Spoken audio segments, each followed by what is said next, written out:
Thank you so much for the support, man. Really appreciate that. Hope you're having a lovely evening. I know I am. I am about to start watching the new world record that has been set by the Chinese. So China once again on top. They dethroned, and they did it in a pretty strong fashion. So here, let me see. Can I pull this up?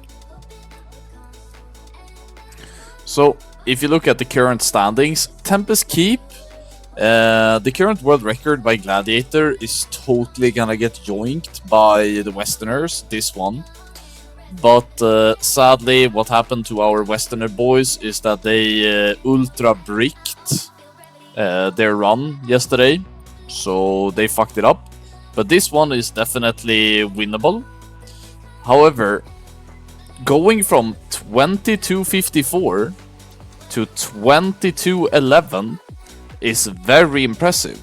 So, luckily for me, one Chinese rogue named Burning managed to upload the VOD to YouTube. So I'm thinking we're gonna watch it actually. So let me see. Can I pull it up? Yes. I'm just gonna lower the audio a little bit. I'm gonna play it on 2x speed, I think. Okay. So this is the first thing that I find very interesting. You're seeing this pull timer, right, in the middle of your screen. It looks like the Chinese have found a very reliable way to force Lurker to come up from underneath here when they want him to. So I think it's because they start fishing at a certain timer and then they click the angle at a certain timer. Because when the Westerners are doing this, there's like a window of like 2 to 8 seconds when the Lurker just appears. But the Chinese have managed to get it down pretty nicely from what I understand. So this is the first. I think it's just easier to talk about the guilds as the Chinese and the Westerners at this point. But yeah, it's Gladiator and Fast, obviously. This VOD right here is actually the old raid lead of Noobs from back in Classic, which is kind of cool. Oh my god, my daughter is insane.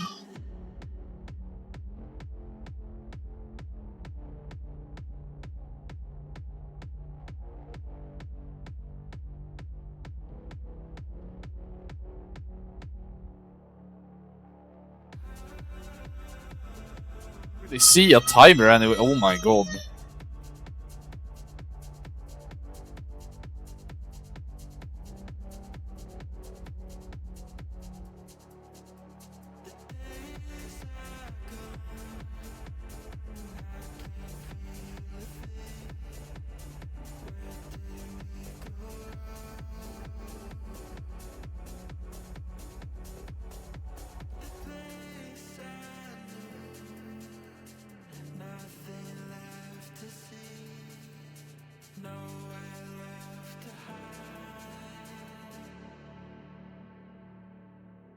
I think I have it now.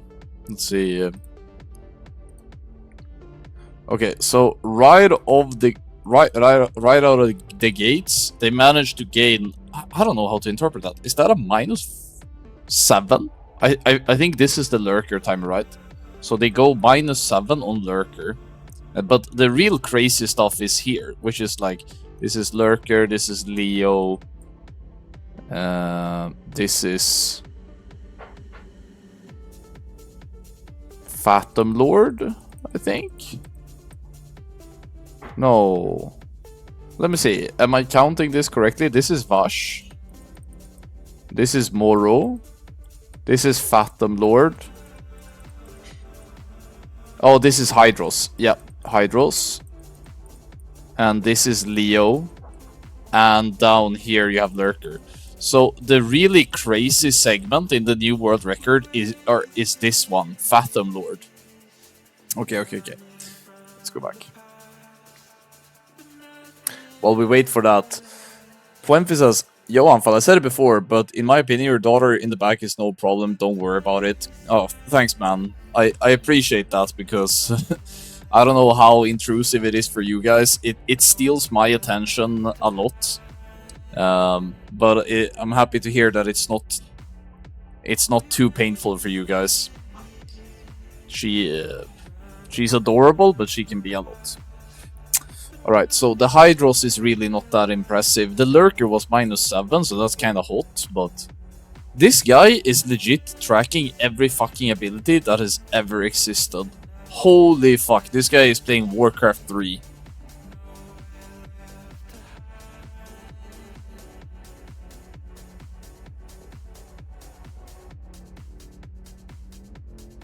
I can only imagine what type of computer this guy has to be able to run this much. Holy. Okay, so far, nothing out of the ordinary other than a really clean fishing. Let me see. TBC boots equipped on the Hunter after Hydros dies. That's a bit different. So this is a different rocket boots. So they're keeping it up here. That's nice.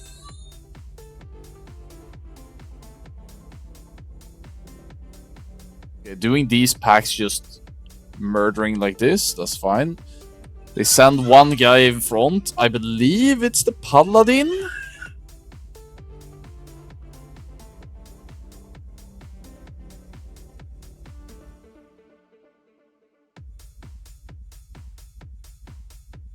When does he rocket boot? Oh, they rocket boot up this corridor. Okay.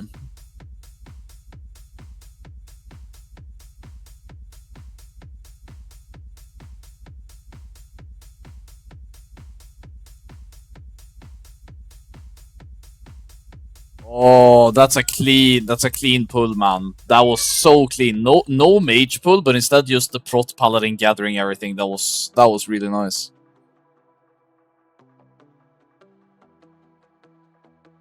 I like that. I felt like the mage doing the pull was quite a bit of a DPS loss, but this looked really neat.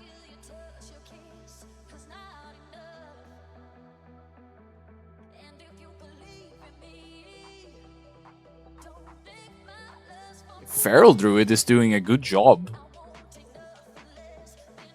I wonder if they're playing Feral Druid tonight. If Lex is perhaps playing. Okay, MDing in the pack in the middle of the fight. I like it. I like it a lot.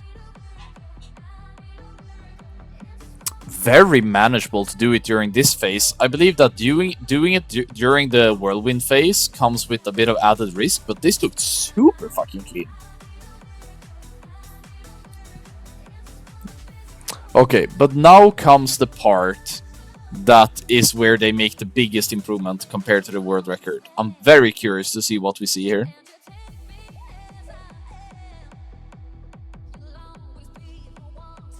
Tracking rocket boots here on the right side. You seeing this?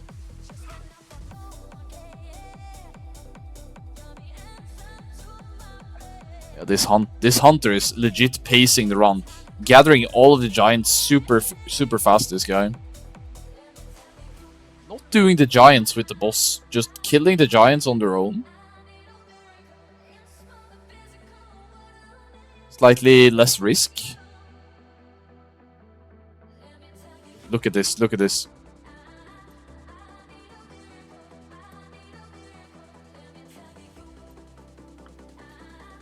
They have a rogue tanking. So the rogue is evasion tanking the boss. And they're just surging the boss. Holy tech, bro.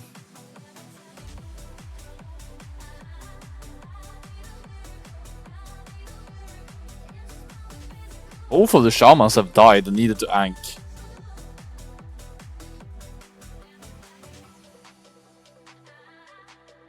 Guys, sorry, I have to show you this. You know my daughter that you heard in the background that was super upset? Let me just show you guys.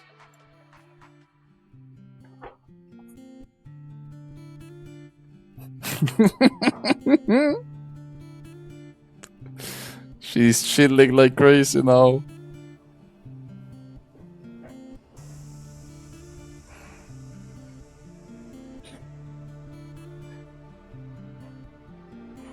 She gets to watch Serpent Shrine Caverns with Chinese user interfaces, which is the best because there's just so much colors everywhere, dude. This is her favorite evening before she gets to go to sleep. Nah, but this strat is legit fucking insane. This tech is insane. 100% evasion, and then the tank takes it at the end when he has shield wall. And he almost cracks, bro. Ah, this is sick. I really hope we see the Westerners doing this today. Damn. Oh, okay, so they gained 1 minute on that fight because of the Zerg with the evasion rogue tank. It's not easy to win on the Chinese servers at all, bro. It's really fucking competitive. So we are here now, and then they gain another 2 seconds, and then they lose 20 seconds going from Morrogrim. I want to see what they fuck up when they get to Morrogrim. How can they lose 20 seconds?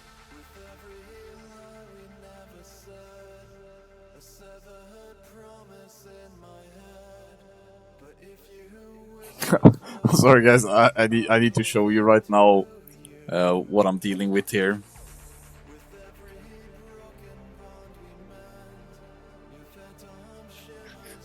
Flora, do you want to get closer to the screen? Is that it? Goofball.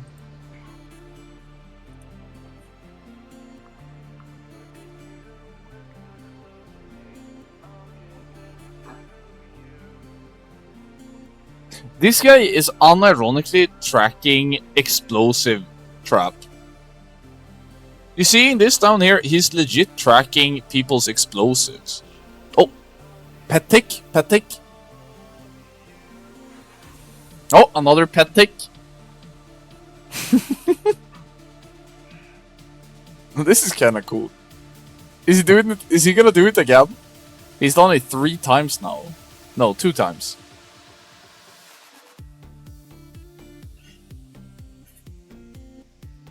Oh, that was actually kind of hot. I'm sorry, we have to rewatch that. This was really nice reactions actually from the Chinese hunter.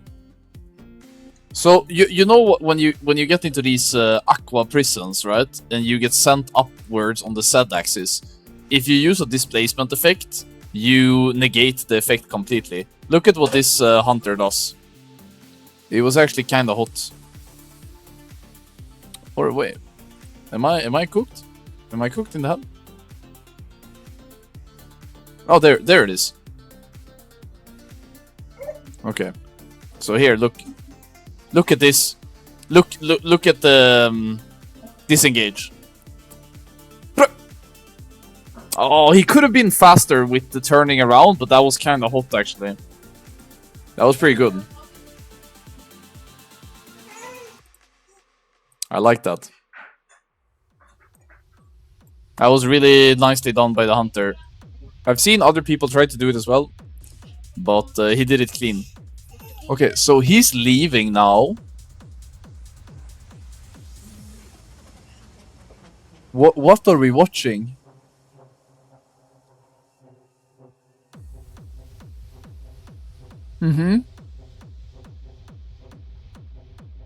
Okay, he didn't mean to pull that, but he can feign, it's whatever.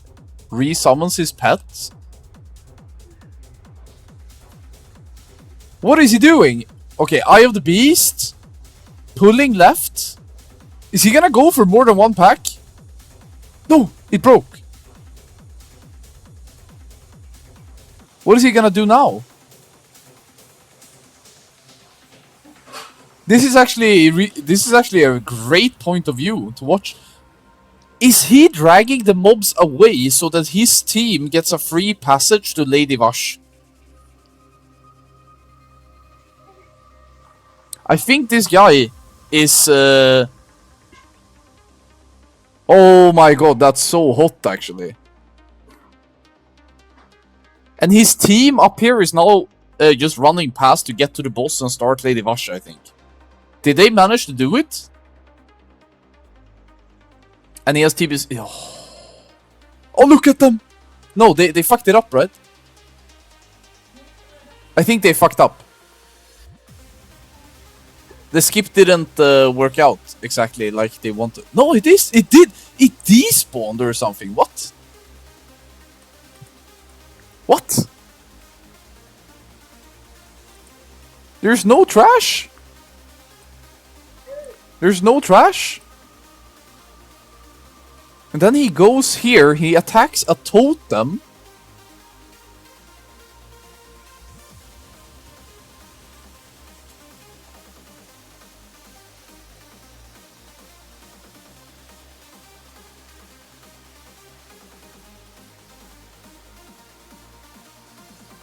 Yo! The fuck, bro? This was actually kind of hot. I love this. This entire sequence is Giga Shot Gaming, bro. What a beautiful, beautiful gameplay. Damn. Well, I mean, first off, I love the creativity, but this hunter is actually pulling off some pretty good stuff, and it's like, oh, how hard is it to do? And it's like, well, they are in a pressured situation. They are 1 minute ahead, you know? But it already starts here, right? When he does this disengage, this is when you know this guy doesn't fuck around. He's here to play the game. Oh. I mean, Giga Chad. He uses different pets as well, doesn't he? Or is it just weird? Q's cloaking device. Rocket boot jumps to gain the distance. Does he track the boss health anywhere?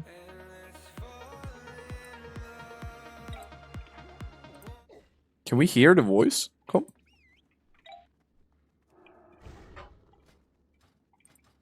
Are they doing this while completely silent? No, he doesn't stream voice, I think. He tried to get the second pack as well. I think this is where he actually failed. He failed here, right? He is trying to get the second pack as well. Yeah. 第5波你们要打啊，我那宝宝就只挑一把，无所谓啊。I don't speak Chinese, but I think what he said is that I only managed to get 1 pack. 表格满了。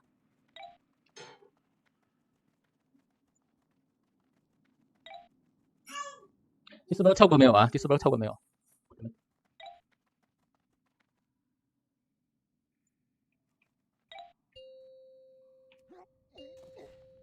What happens to this trash pack? I would love if he had track humanoids on, so I could see what happens here, but... Because where the fuck do they go? I don't see them. I feel like we should be seeing them running back now, but it's like they despawned completely. Because right now, his team has already ran past, right? 是才点到了。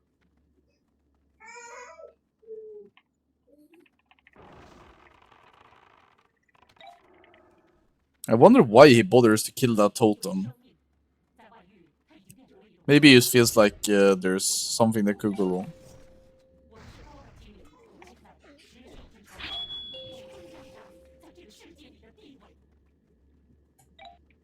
Damn. Well, guys, this is gonna be very fucking hard for the Westerners to beat. This was a very, very impressive run. They're playing 2 DKs, which is not something that the Westerners are doing at all. Death Knights are not seeing much love at all in this Chinese scene. Death Knights was really the meta in Tier 7 and Tier 8 in Classic Wrath. I love this rogue tanking, it's so crazy. It looks like they have DK tank as well, or? Yeah, this guy, Gloxin, is definitely tanking. I wonder what's causing some of the shamans to just die. Is it because the boss has this ability that is empowered? Oh, wait, he hovered over the deathlog, actually. I don't know if I can make sense of it, though, but...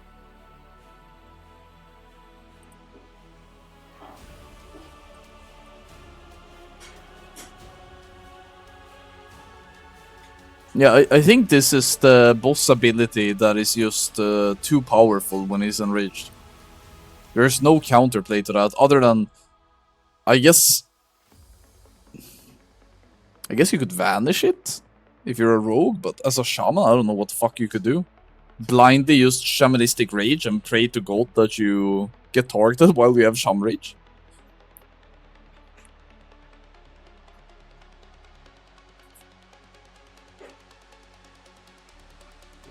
How is the rogue tanking? We can check the log, actually. I'm pretty sure that he is doing double evasion.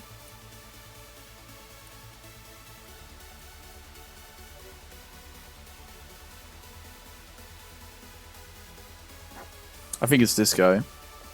Cross time. Ghostly strike build. Right.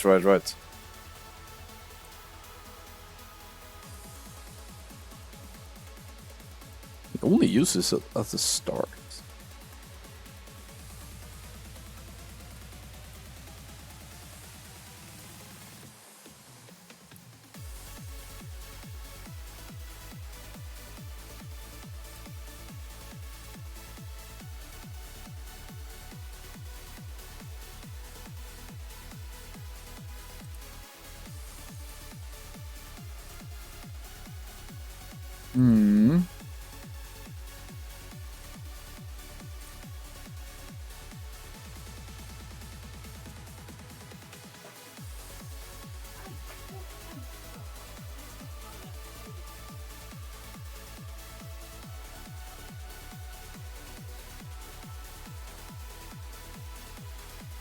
Cross time, yeah, exactly.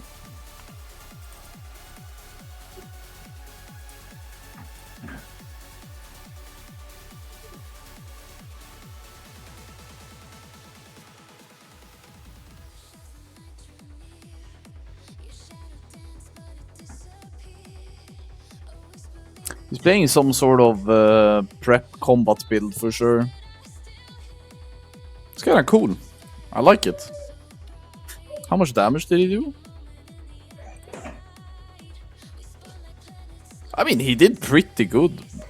But I guess we only want to check to the boss that actually matters. Never mind. Okay, he's bottom. This guy died twice. Unlucky. His Death Knight did great damage on the boss, actually.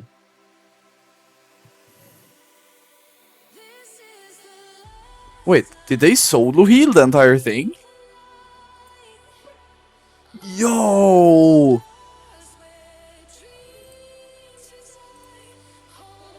No. They have a priest for sure. Let me see. So, Lurker, solo heal. Hydros, 2 healing. Leo, triple, I think. Yeah, triple healing Leo.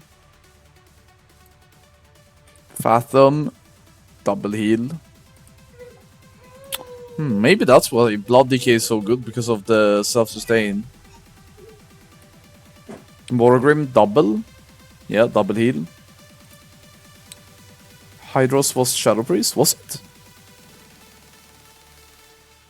Yeah, it was solo heal Hydros, actually. So they solo heal the first 2 bosses. You're right. And final boss double heal. Damn. We're already starting to see almost ICC comps when people are playing only Holy Paladin for parts of the raid. That's crazy that we're already starting to see it. Lurker below, 127. I feel like that is really good.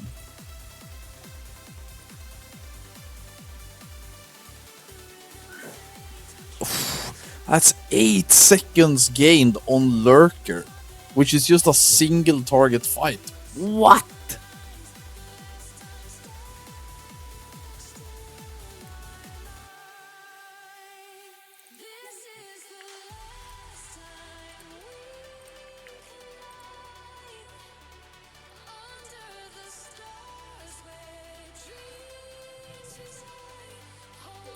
Is it the bottom? Yeah, look. Their bottom DPS is doing 6.8, but they have 2 guys doing... Oh, something must have happened to Dan. He's usually doing a lot better than this. Maybe DC'd or something. Holy Palasve coming in with the fucking 280 DPS. Holy Palasve just refuses to ever get bested. Hydros, about equal. Oh, so you're stupid good, bro.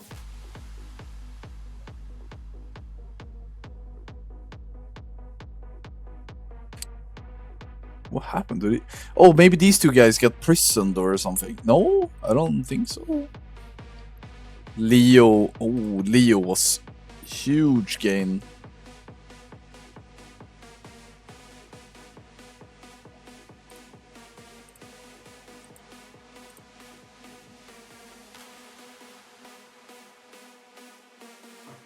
What the fuck? Why are people doing dog shit DPS in the Western team? Oh my god. 1 minute and 14 seconds faster on Phantom Lord.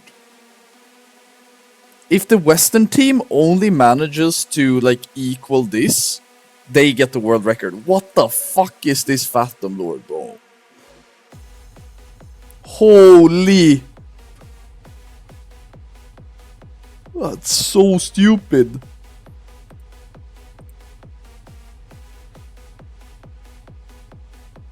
Yeah, okay. Yeah, this is what the Westerners need to do today. It's all gonna come down to this fight. I'm pretty sure they're practicing right now off stream as well. Yep. They are doing some practice stuff right now.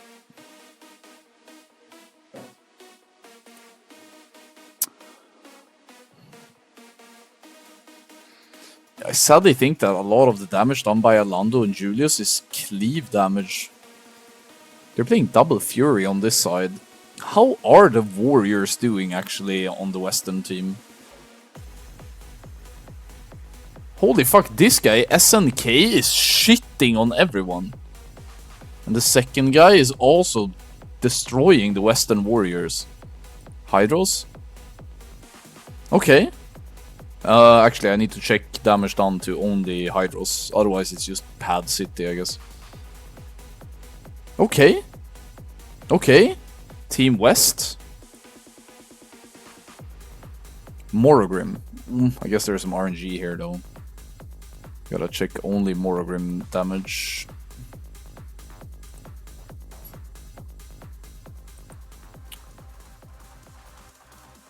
Kinda getting smoked by these Chinese warriors. You can't fucking tell me it's ping. I don't believe that for a second. Could be gear. Kinda equal. But fuck, man, the arms warrior versus combat rogue is maybe what we need to look at, honestly. Alando versus another rogue. What do you guys think?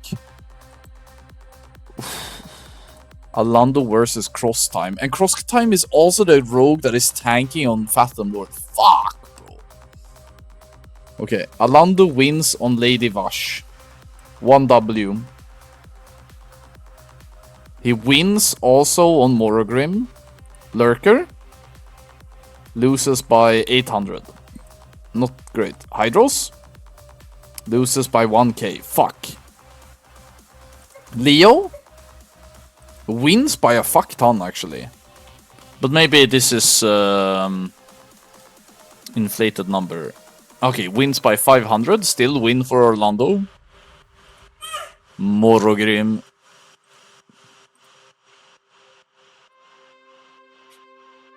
I think overall, Alando is equal, if not better, than the combat rogue.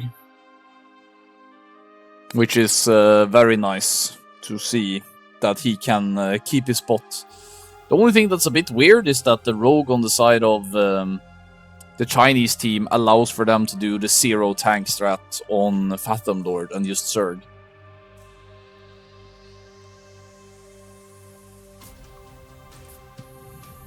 Could be.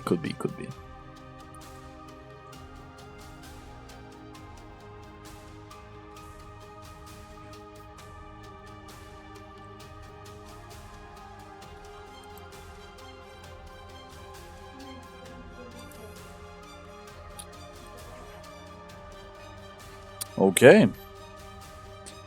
Well, I'm not sure exactly when they're gonna start, but I guess we will see when we get there. By the way, guys, if you didn't know, there's an ongoing sale on the Corsair store. I don't know if it's some sort of Easter sale or a spring sale that's ongoing. There's a bunch of gaming peripherals that I use myself that is currently on sale. You can see in the bio under my stream more about what type of gaming peripherals and stuff from Corsair that I'm using.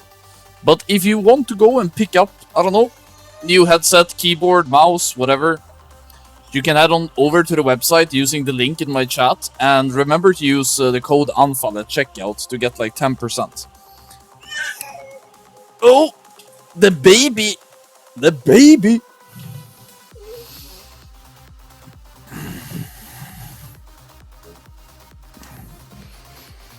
Oh, no Chinese UI to watch.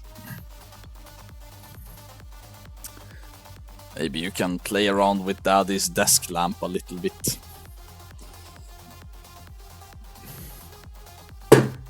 Oh my god. Well, it was nice knowing you, Lamp, I guess.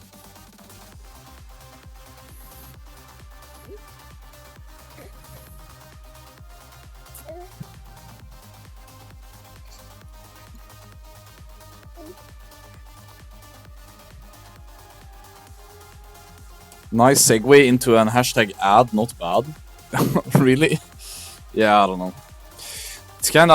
I feel a bit bad for people who have ad block Twitch Turbo or even subscribe to me and you still get these advertisements, but it's just from the streamer's mouth instead. But yeah, just wanted to notify you. What's been going on since last time we spoke?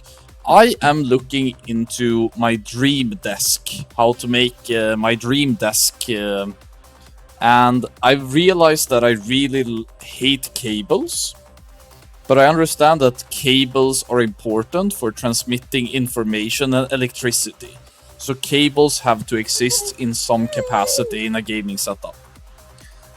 But I'm really looking into creative ways to hide the cables. It could be with like an arm that comes... Instead of having the desk, the monitor standing on the desk, you have like a monitor arm.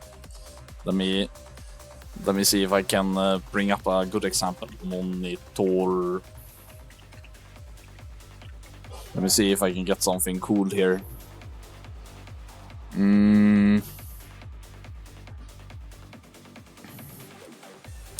A dream.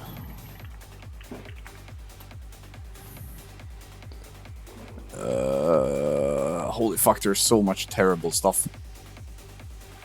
So much bad. Well, this one is kinda the...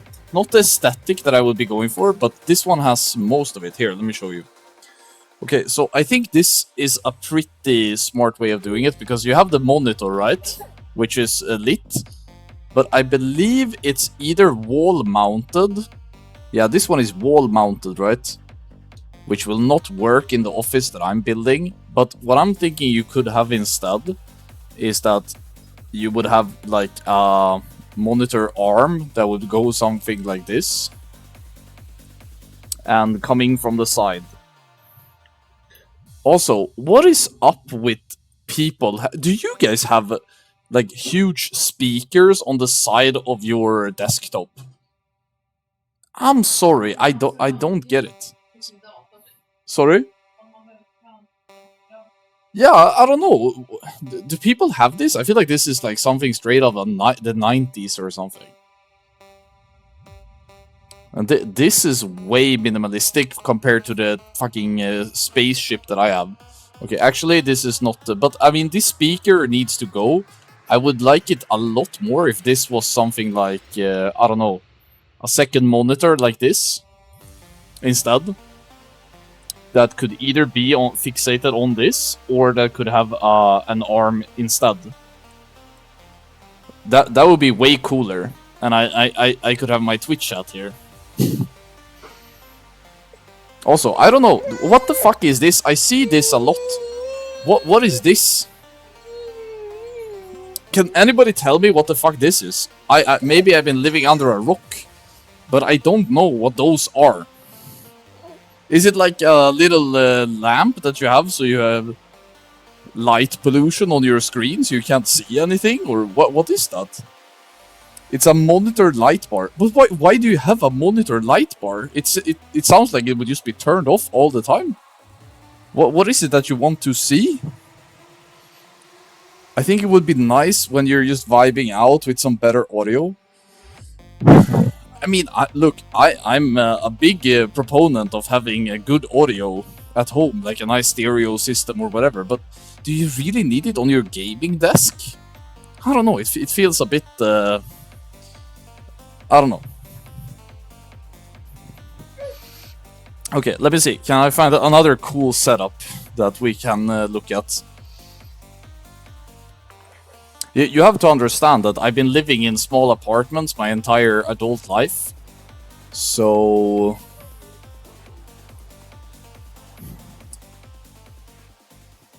okay, well, what is this? Reduces eye strain? Maybe get good eyes, I don't know.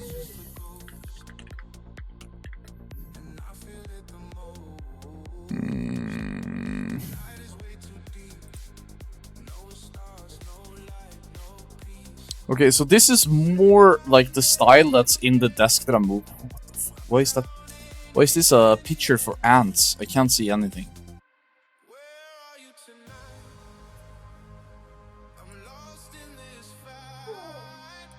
Oh my god, I can't fucking make sense of anything here.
Jebber says, I grew these bad eyes myself. Thank you very much.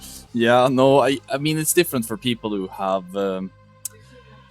sit in front of a computer all day, every day. Maybe you work from home or you have a computer at work and it's like 6+ hours a day. And then maybe your hobbies are also in front of a monitor. Then it's a lot of hours of straining your eyes.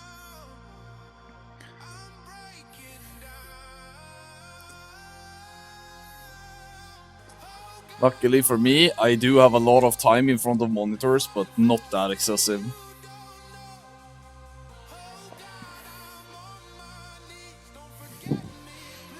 Okay, let me see. Can I find another setup that I can review? I'm trying to get some good inspo here. And please, if you have some good inspiration for me to look at, please send it. What is this? First off, not sure about Jesus cross on the wall. Maybe it's a Catholic home. This type of... what were these called? These small desks that people have in front of their Like, you have a big desk, and then you have a small desk on top of it.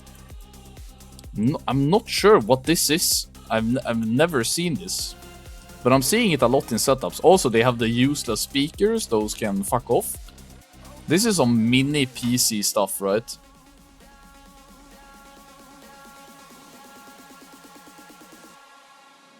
Desk shelf. Yeah, I'm not gonna have a desk shelf. Also, this gaming chair, no offense, but this gaming chair looks like you know, the chairs that they get hooked up to in the Matrix. What are those called? Matrix chairs.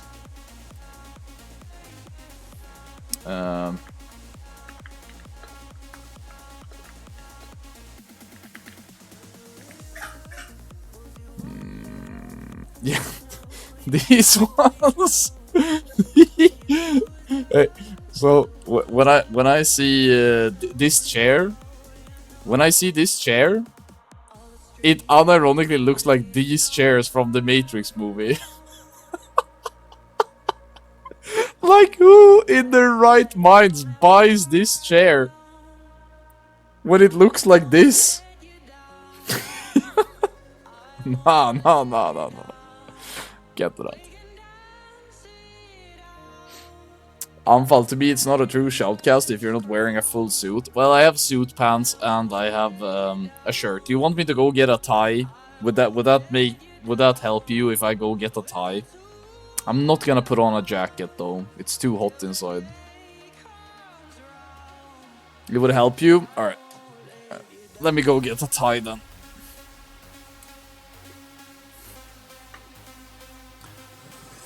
Oh, let's see. Which tie should we have today? I think I'm gonna go with the dark brown. Hold on.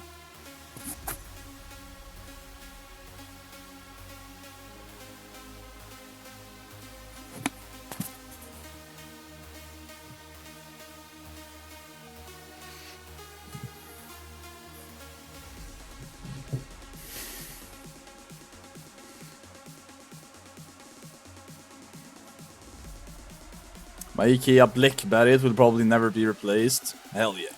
Silly says, what chair are you using again? Yo, dude, in the office that I will be getting, I will have a real office chair. Thank you. I have to say, this does feel really good to have a tie on. Thank you. Much better. Guys, I need to find a battle station that... Okay, first off, the gaming setup I will have will look like this. There is one desk here that is what you called I don't know how you call this. It looks like this, anywho. Like, this is one desk, right? And then you have my desk, which is here. So it's a shared space because I'm sharing space with my father-in-law, who has a company, right? So this is my chair. This is my desk. So this is Anfall desk.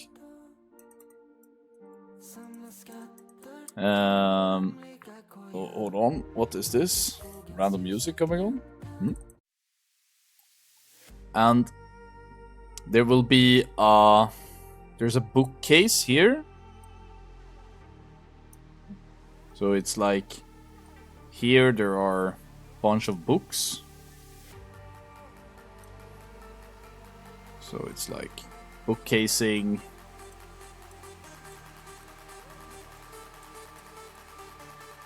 And here there is also bookcasings.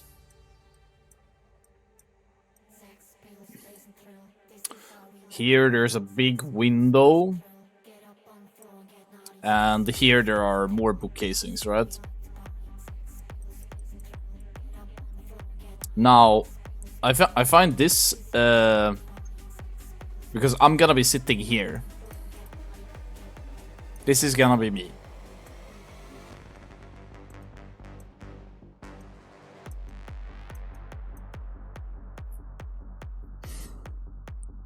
So, I want to have a big ass monitor. Like, I don't know, here, maybe? So this is the monitor. Now, I could go two different ways. I could either have a stand, so that it's like standing here, or I could have a monitor arm, so it attaches to the side. And then I want a second monitor, I believe, like here. A vertical monitor, which is Twitch chat. So this is Twitch chat, which I think I want to have vertically mounted here on the side. And then we have the mouse pad, of course.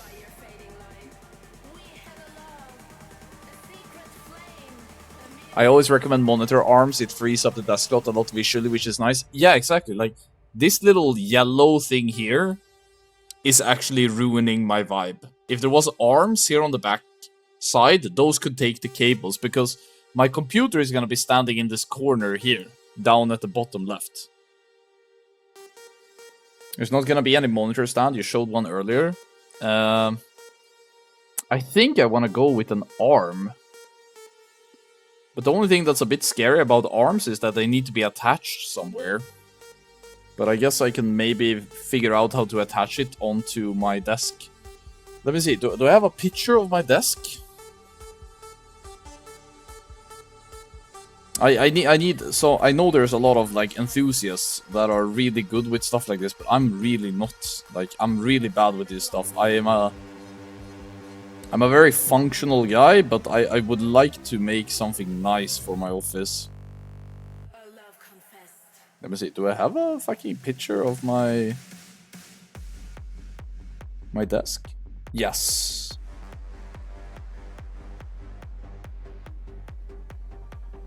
Yes, okay. Here, I can bring this up, I think. Bang, bang, bang.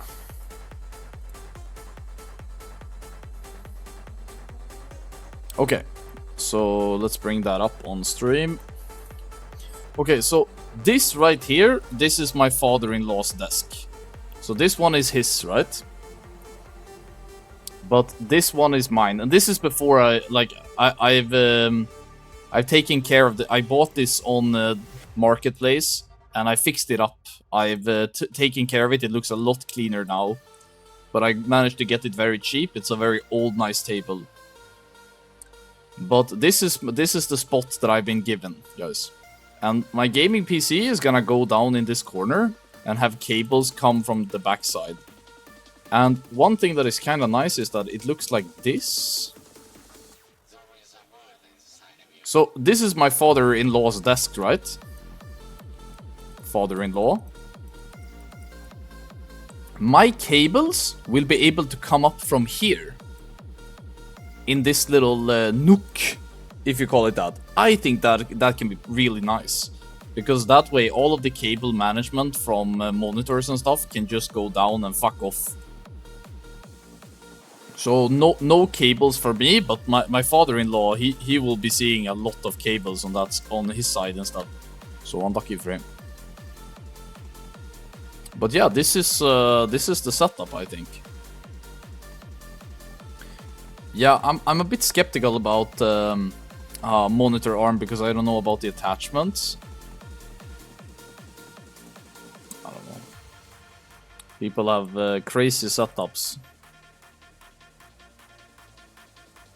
But like this is my nightmare. If you look at this is what I don't want. I don't want this. Holy bro. Like, this, in my opinion, is where aesthetics goes to die. I do not want this at all.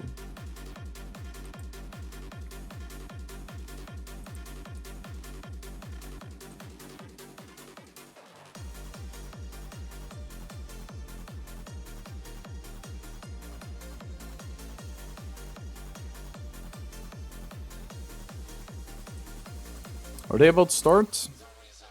Rate the setup. Okay. Jeb sent me his setup actually. Oh my god, what is this? What is this, brother? Okay, he's leaking the practice runs. That's nice. Love that. Oh, the white claw, the monster white. This is already a +1. Then he has 3 watches. That's a +1. What is this? Can anybody tell me what this is? Then we have some prescription drugs. Then we have... what the fuck is this keyboard, dude? I've never seen a keyboard that look... This looks like something the aliens would have when they come to Independence Day, you know? Okay, this is a pop filter for the mic. This is a fucking ring light. This is 2 different webcams. This is in-ear plugs. This is another watch, by the way. I don't know what this is. This is some sort of Bluetooth receiver or sender. Then you got, like, what is this? Numerous stuff here. This is perfume, maybe? Work webcam and actual webcam. Oh, very, very important to keep those separate. Logitech mouse. Well, I'm personally, I would go for a Corsair mouse, such as the Saber V2 wireless, but you do you, King. Some chocolate bars.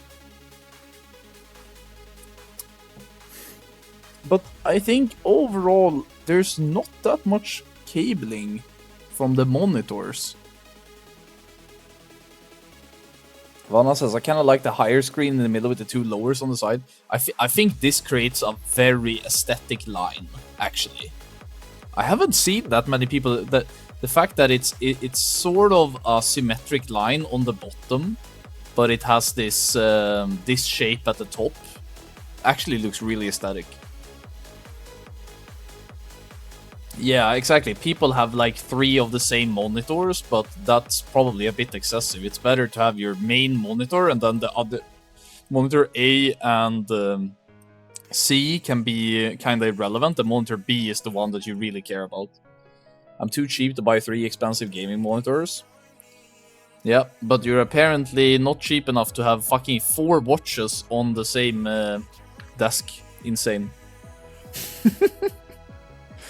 It's a self-made Dungeons and Dragons potions in red. Based. Stry says, you guys have more than 1 monitor? You guys want to see my current setup? I'll show you my fucking current setup. I don't give a shit, dude. Now that Jeb has shown his setup, you guys want to see what I'm streaming from? Enjoy. Anfall self-report.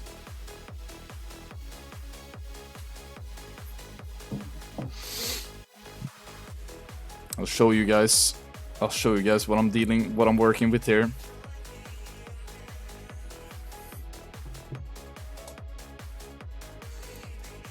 Maybe it's a bit rich that I sit here and flame my man, I realize, but fuck it. This right here, guys. This is where the magic happens. The Anfall setup.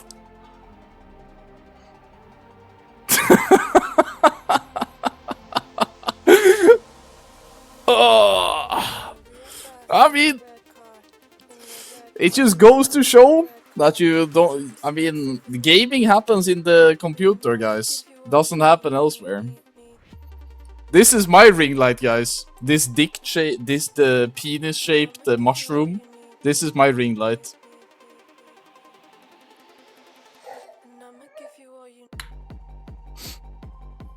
I don't know. There's so much about this picture that is so cursed that it becomes blurst, you know? I'll just write it. Blurst setup. Did you have more space before the child? No. The only thing that happened with when the child came along is that I built a wall. Because my daughter likes to stand up here and try to reach this Bluetooth wireless sender. So I had to build a wall. So we put this, but she's now pushing it aside instead. That's why it's moved a bit, because she's She crawls here, and she like pushes it this direction. But yeah, this is where what I'm streaming from right now. This is what we're dealing with, guys.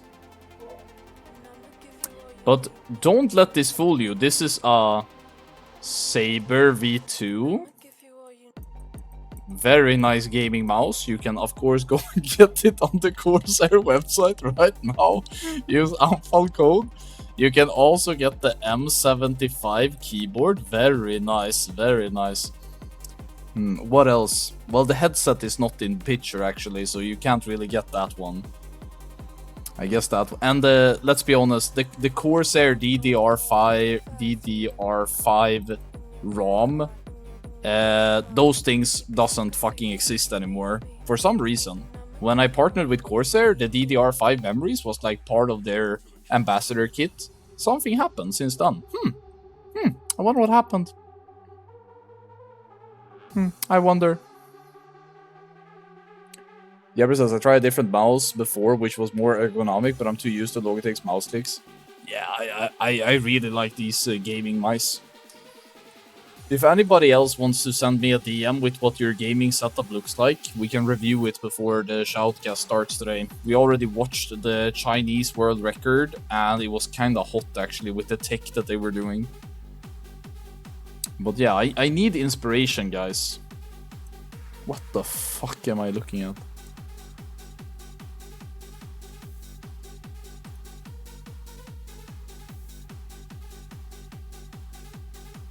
I don't know. What the fuck am I looking at, bro? This is just too much. It's just excessive. Nah, I can't look at this. It's too much. But thank you, Jeb, for coming out and showing everybody your setup.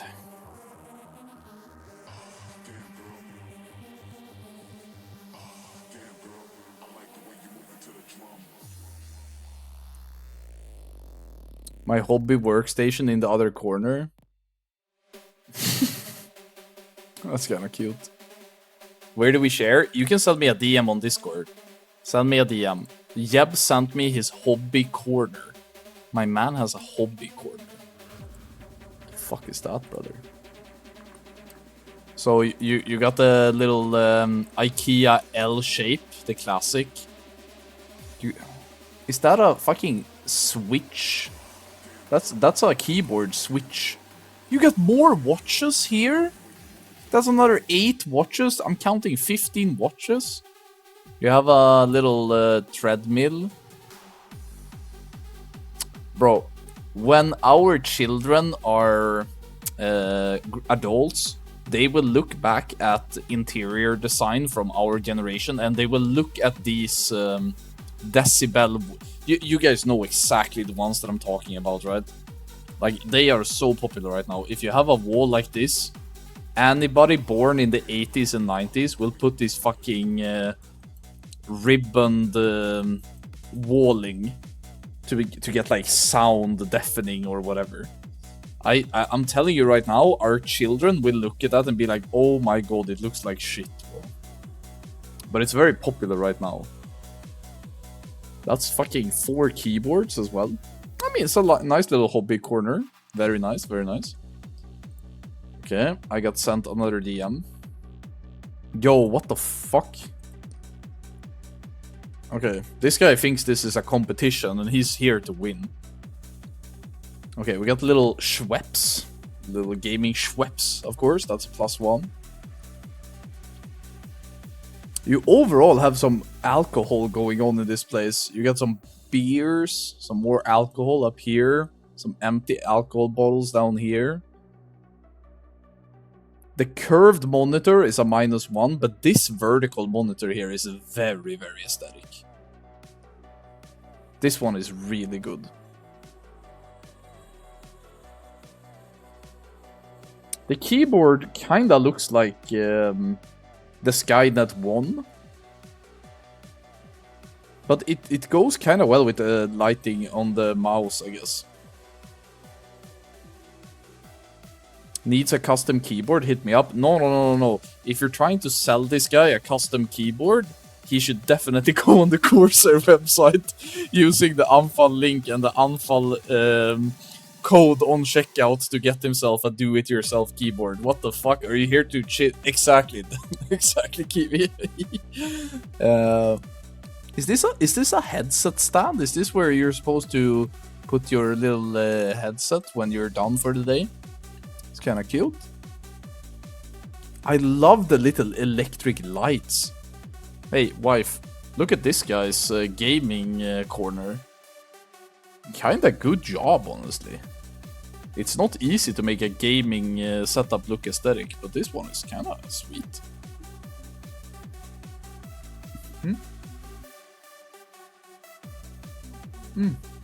Sorry guys, my daughter has fell asleep. I'm gonna go get a blanket.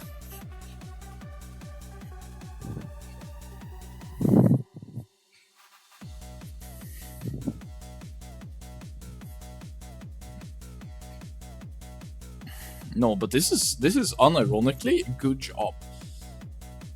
I love the classical flooring, by the way. This has to be an early 1900s flooring, or it's really good. The chair is kind of early 1900s as well. I think the way that you set up this corner with the is really nice, and I like the dark green as well. Looks a bit like concrete wall. A lot of cables everywhere though. This is sort of the same problem as I have. Yeah, this setup looks really nice. Okay, Serenity. Okay, no, this isn't your setup. You're sending me a random picture from the internet. I'm not gonna show that. Okay, this one is probably true though. This is from Serenity. Okay, so he got the vertical monitor, the gaming monitor, which is the smallest one of his 3 monitors, explains so much. And then he has his second monitor for watching a Lando stream and typing in chat during speedruns. That's really good. What else does he have?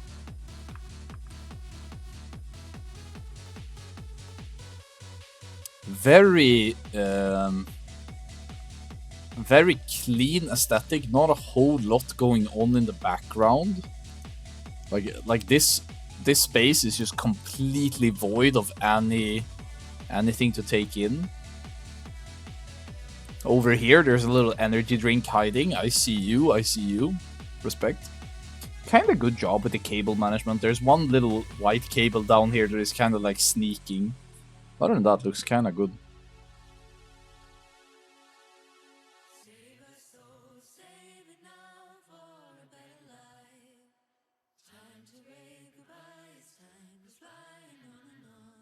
No, I mean, this looks pretty good. I like the way that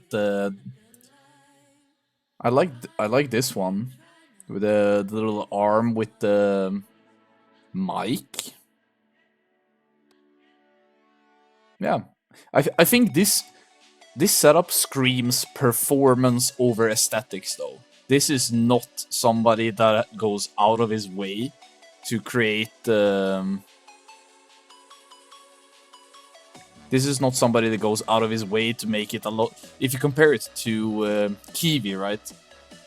Like all of this shit and all of this shit here that creates a nice atmosphere for the gaming room. Like compare it. This room is where a girl walks into the room. She's like, yeah, this guy is probably gonna kill me. But if a girl walks into this room, oh fuck, I clicked it away. But if a girl walks into Kiwi's room, they're more like, oh man, this person actually makes a cozy home.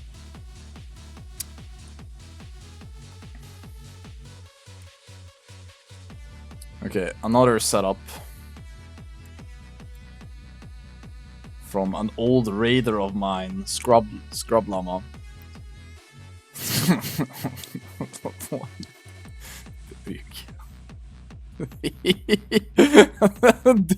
I mean, this guy is trying to pick a fight with me, I feel like. Also drinking real Pepsi and not Pepsi Max. That's fucking +1. What do you mean minus that? Drinking real Pepsi is a +1.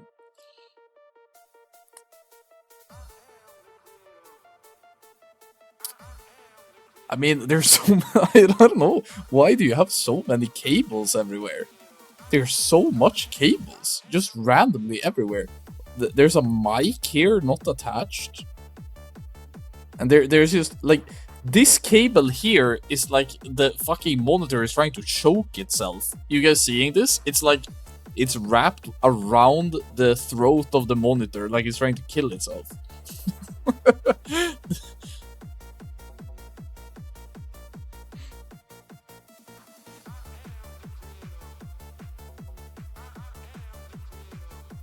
I mean, this chair has seen some stuff, man. This chair has taken quite a few losses in League of Legends to look like this. I feel like this chair has been tossed around. There's no way a chair looks like this from just sitting.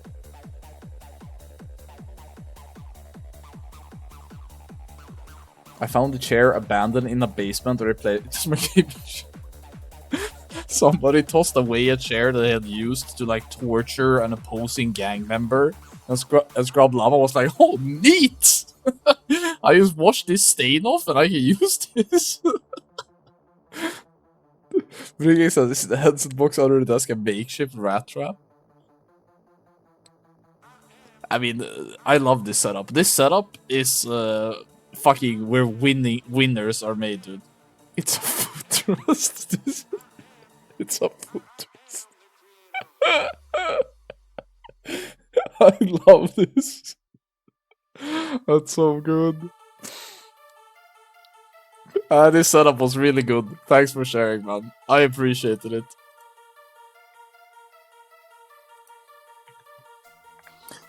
When you said it's a footrest, I'm thinking about this. What is this clip called? It's called like.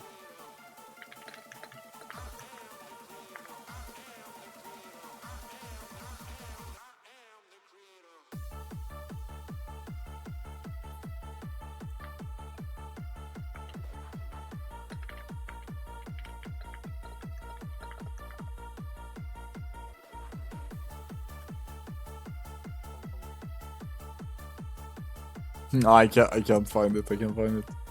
Pepsi Sin Monster, you don't need anything else. Yeah, I mean, I'm pretty sure that Health Agency, they made this pyramid for what you need to live a healthy life.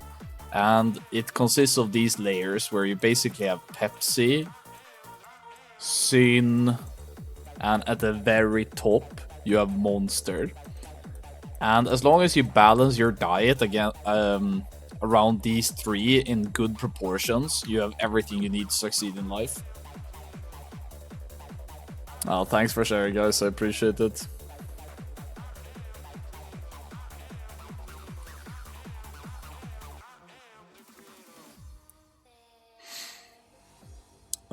Need to click some of these away.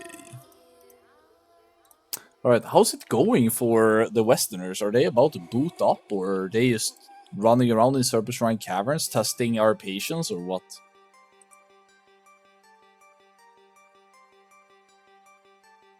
I'm not Scandi, but what is Sin? Some sort of energy or smokes? I actually think that Sin is the way that snuff was introduced to North America. It's called like white snuff. So it's these little nicotine pouches that you take on your upper lip. They became really popular during COVID times. Okay, we got another setup guy. Oh shit, this one is minimalistic as fuck, actually. I like this one. This one is actually the same style as myself. So you got the gaming keyboard, gaming mouse, one monitor, and like a round of applause for Strice, bro. A man that is playing with only one monitor. He's a better man than the rest of us. Like, these walls are so minimalistic, dude. I really think you live in a prison. Yeah, like Serenity is saying, this is the prison setup for sure. What is that? Is this a little like sound something? I think it might be. Wait, is this a rehydration? when you've done exercise or you have a hangover and you take these little into water to get rehydrated? Is it one of those? Love that. Yeah, I think that's a rehydration glass, and that's a regular glass with just water. Love that. Where's the mic? There's no. Oh, he's probably wearing the headset just like I was when I took my picture. That makes sense. Makes sense. No, there's the other speaker. See, you have speaker A and you have speaker B over here. I don't know. I kind of vibe with this aesthetic. I like it. Performance over everything. I like it. I like it a lot.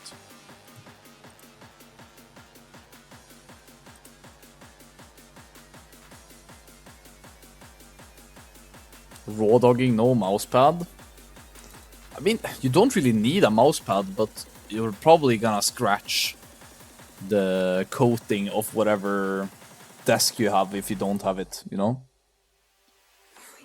But I really don't think that like a modern mouse with a high polling rate, you don't really need a mouse mat. It's like one of the biggest scams ever.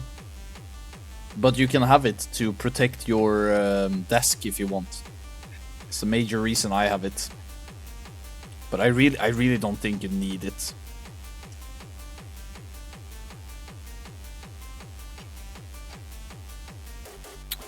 Well. How are the boys doing? I guess I could check on the log how they're doing, but I'm too scared that I'm gonna like leak something and get booted. So let's not do that. I need to keep myself contained.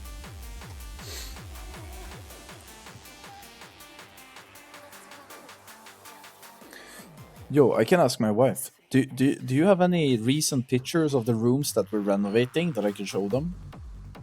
You can send me, maybe? Just so I can show the boys what we've been up to.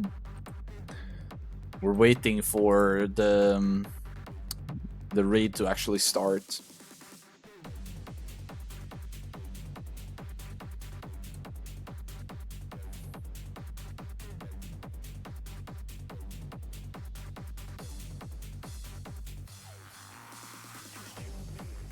Are you doing anything, or is it a crew? No, I'm doing everything. I get some help from my father, but only like every couple of weeks. Other than that, I'm doing all of it. Let me see if my wife can send me some of the pictures.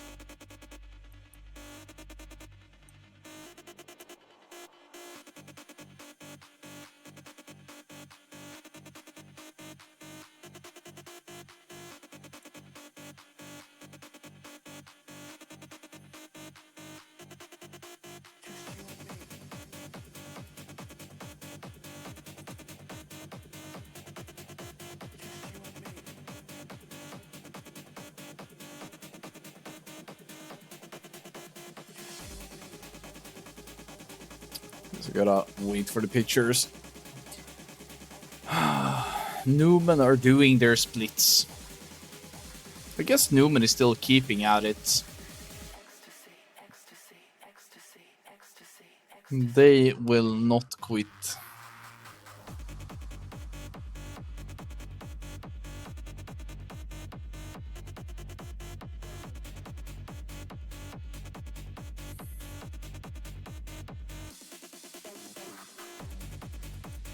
I saw some low-key crazy... What was that? Let me see if I can find it. There was a Wowhead post. Let me see if I can find it. Here. This.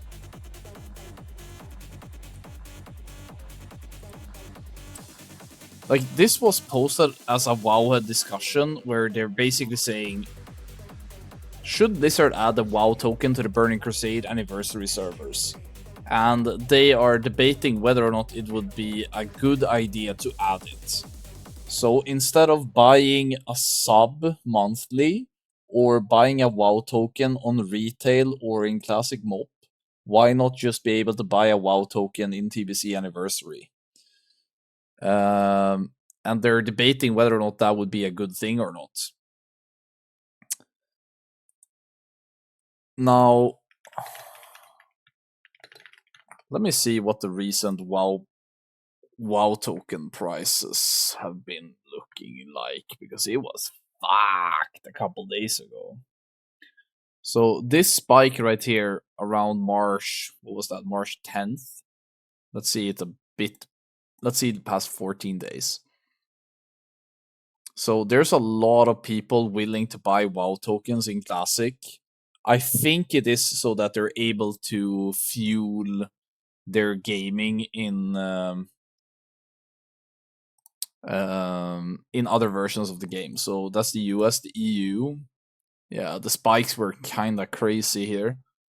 And I think a lot of people bought WoW tokens to sell, and now there's just not that big of a demand, but it's still 90k per token.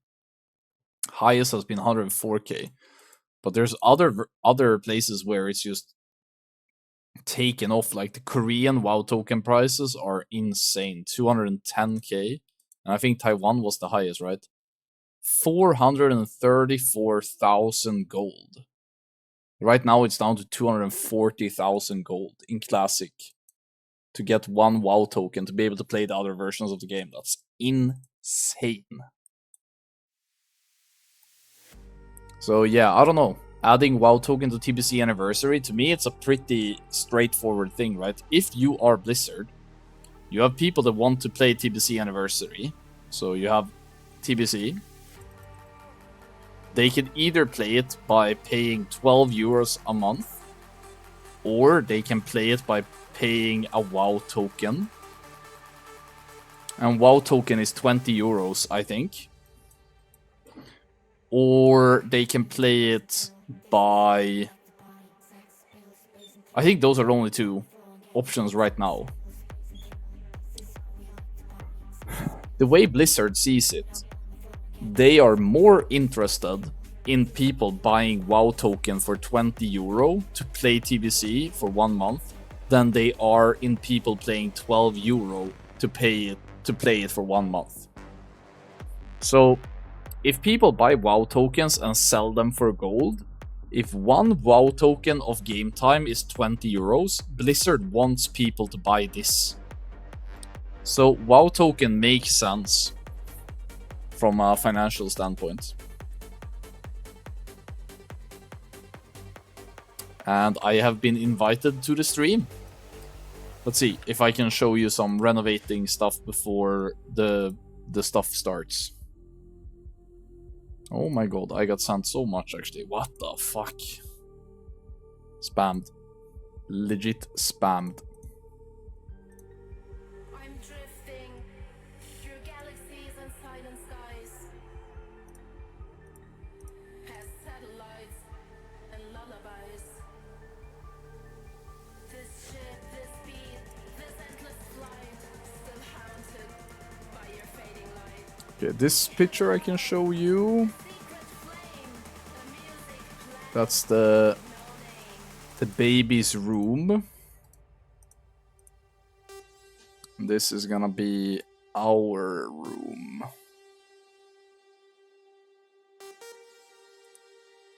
There's a lot of pictures on the baby's room, but not that many on our room actually. I guess this is the only picture of that. Okay, so this is me painting. So we put these walls up, right? So we're gonna go with this soothing beige. But this is after like creating entirely new walls for the room that we're gonna be in. So this room should be done in like 1 or 2 weekends. So I'm pretty stoked about that. This is gonna be the baby's room. And I don't know if you guys can, of course you can see it. You see this? This is the color that the previous owners had on the floor. Who does this? Who takes a good wooden floor and paints it blue? Why? Why? Well, we are gonna try to get rid of the paint and bring out the wood. So I've been working with like a machine to get rid of the paint. You can see that I'm starting to make my way down to the actual wooden part of the floor and not just hit the paint. Previous owners played Kata Fire Mage, so they enjoy the blue color. Well, that explains so much, actually, and it explains why I don't like them. Maybe they were Smurfs. Also true, probably. So this is when you're standing in the baby's room. So this will be Anfal's room. And this will be baby Flora's room. So she's gonna have green walls, and we're gonna, as you can see, we've removed the, I don't know what you call it, I don't know what you call these in English. We call them lists, lister. So we gotten rid of those. So we're gonna put those up as well. I don't know. I think the green color could look really cute in a baby's room, actually. I think it could work out. I think it could work. Oh yeah, and this is when you're standing from the other side. So yeah, that's pretty much where I've been dedicating my time. But now, I think we are starting to get into Serpentine Caverns. Hell yeah, dude. Let me set everything up. Okay, guys. /vote. /poll. What class should we watch? Warrior, Hunter, Holy Pala, Enha, Other. You guys have 5 minutes to place your polls and tell me what class we should look at. Are you excited to shoutcast race the world first Serpentine Caverns Tempest Keep again in a month or two? I mean, it could be interesting, but to tell you the truth, I don't know how... I really don't know how competitive Anniversary is. Like, what guilds are really good in Anniversary? Progress is there, which has a lot of the same players as we're watching right now, but... How many times have you shoutcasted Ragnaros Race the World First so far? Only like 2 or 3 times. Eternal is still going strong. Okay, so Eternal should probably be in the mix. Beef Bar could be in the mix. Newman could be in the mix. True.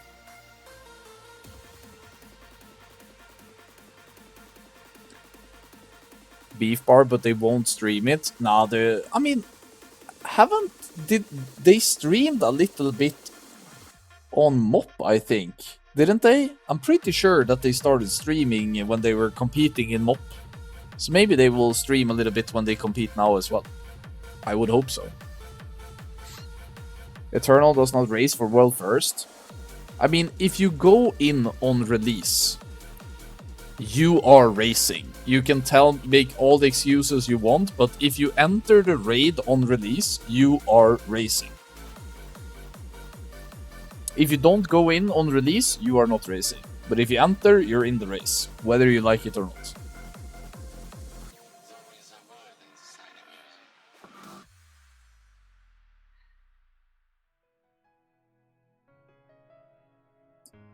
One of my favorites.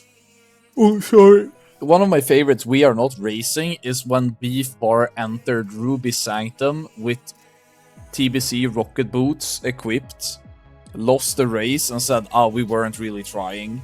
That was one of my favorites. Pathetic.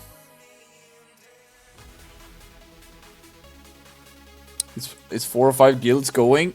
Oh, could be good. I mean, the numbers sure are there. I'm surprised by how many people are excited about TBC Anniversary. There's a lot of people playing. A lot of people really interested in what they're doing. Goes as none of them are on the same tier as Progress right now. Well, even though Progress might be the favorites, I still think that there might be room for some upsets. I think it's easier to be motivated when you're the guild chasing the number 1 than when you are the number 1. But that's just something that I think drives me, at least. For instance, BFAR has a great roster, don't sleep on them. Yeah. Beefbar has always managed to have really, really high quality players, but they also never really... I don't know. It's been a while since they've been super relevant. I don't necessarily think we're ahead of them in any way, especially their tank roster is crazy. Yeah, but at the end of the day, a tank in TBC can only do so much. You have to have the better roster overall. Like, you need to be... I think the guild that does some private server testing and is really comfortable going in is probably gonna be favorites. The Prince is offering a lot of moolah at the moment, so motivation is peak. Alright. Yeah, that's usually one way to keep people motivated. Sriven says, I mean, Beefbar is non-stop farming world bosses on every layer, plus they play 6 characters each, so probably easy to gear and stuff. Yeah, the world bosses are actually gonna be pretty important, I think, for the race to world first tier 5. How Seclite is asking, how does this Chinese server affect progress in TBC? I think very little, yeah. I think both guilds are kinda symbiotic, that they play on different days, and both of them are kinda raid log heavy. So I think both can coexist pretty well. Most of BIS items come from world bosses, so that could give them edge. Yeah. But we don't have a release date yet, do we? We don't know how many weeks it will be. The guild fast would and will play around TBC, but they will never be the other way around. That's a shame. I think the Chinese server is just far more enjoyable to watch, honestly.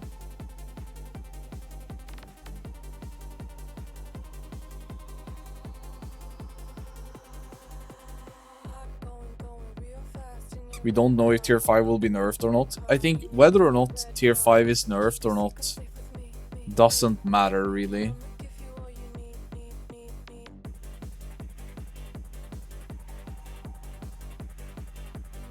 I think everything will die on release anyway.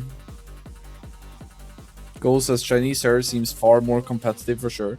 I think the highest peak of gameplay is higher on the Chinese servers, but whether or not something is very competitive comes down to people.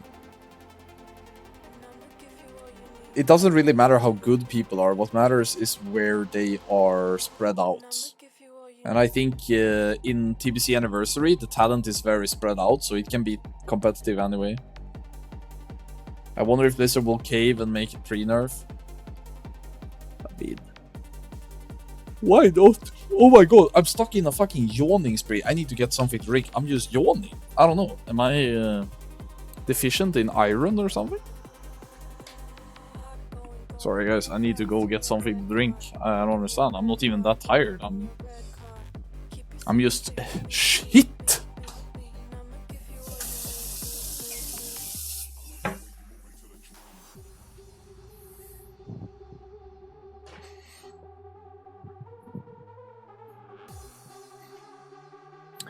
Low T, as they say. Yeah, that's gotta be it.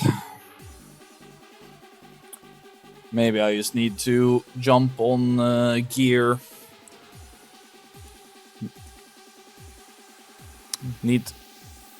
Male vanity has fucking peaked in 2026, bro. It's crazy how insecure young men are about their hairline, their amount of muscle they have, how much money they make.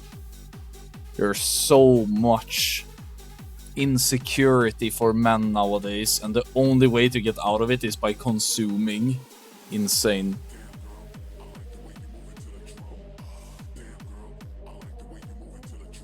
My wife said, oh boo-hoo, poor men. Us women have had it like that for decades. True. So Remit says, why are you not playing China? I just don't have the time right now to dedicate to any version of the game. I'm a bit busy.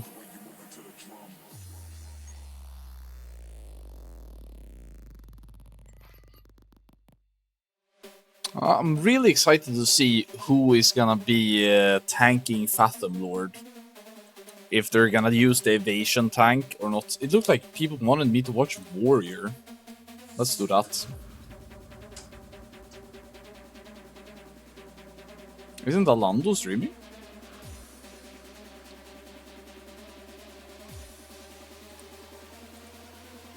Isn't Alando's not streaming, or? Is he not in the roster? No, he is.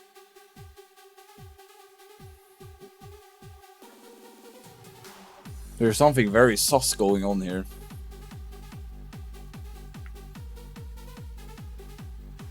Okay, Alando is playing, but he's not streaming. Sure. Is this the same rogue tanking that was done in Mother in Black Temple? Yes, I believe so. Well, Feral Druid is the closest thing to Warrior that we get, I guess.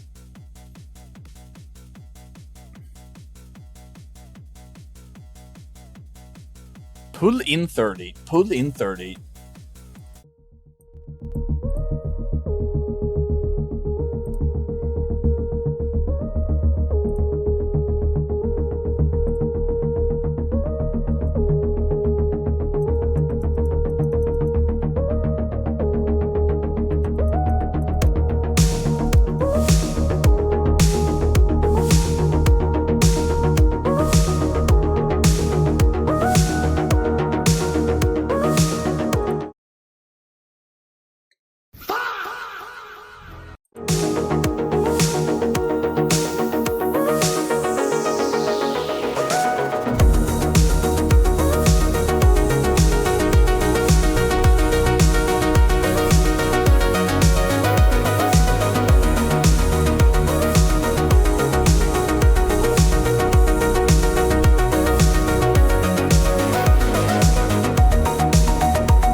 Current world record actually did manage to do a -7 on this one.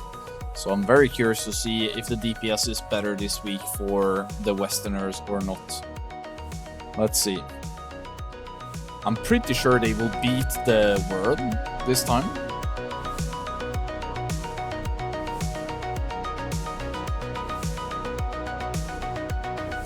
Okay. Possible dive in 55. Nice. I love the little stutter steps into getting closer to the boss when he does the whirl. Because if you are closer to the center of the boss when you get knocked out, you can still maintain 100% uptime on the boss. If you're standing on max melee range and you get knocked out here, you maybe go down to like 96% uptime, which is kinda bad.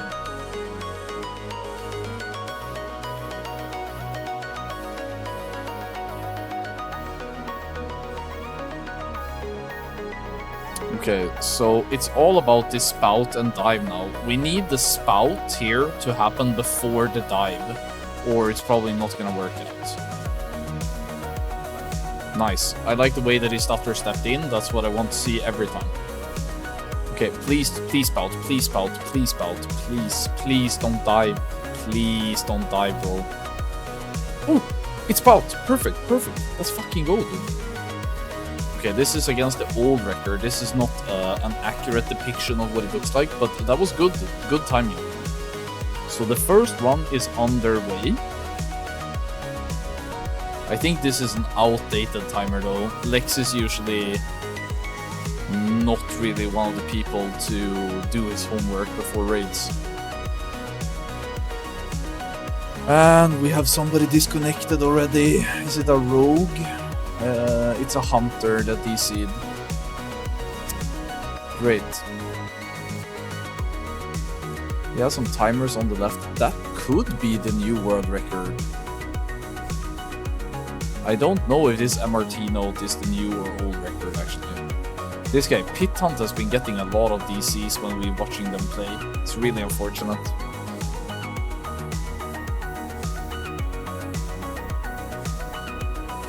Okay, these two guys get prisoned. The mage managed to ice block it. That's perfect.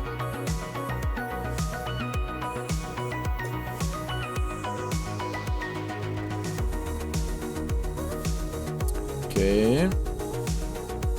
Well, the fact that they had one hunter DC'd, he's coming in now. You see him on the minimap. He's not been there the entire time. I think the timer is gonna turn red just because of disconnects. Alando dead because he over aggroed ads, and they pulled a giant in. I don't think they need this giant for trash requirements. Maybe they still do. I thought they changed that.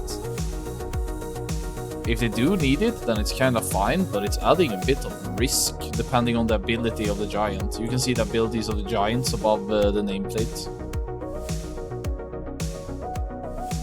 Tank is getting kind of spanked, but it's alright, I guess. They're one healing this, so Holy Palace V is solo healing. I'm expecting timer to turn red here, but I guess we will see.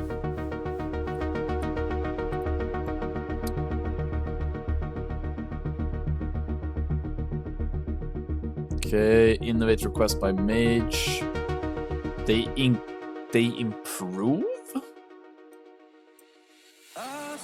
Feels a bit weird, but maybe true. What? Okay, you need to jump on the right side. I need to watch somebody with an accurate timer. This is useless. Yeah, this seems more likely. Yeah, this seems more in order with the new world record.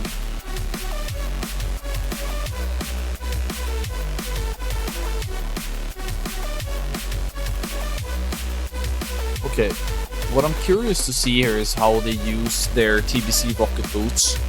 Because the Chinese teams already had the rocket boots equipped here and would use it later on in the corridor. So I want to see if they maybe equip TBC boots here. It doesn't look like it. Okay, they have a mage in front. Maybe their Xander is gonna do the frost mage ice block pull.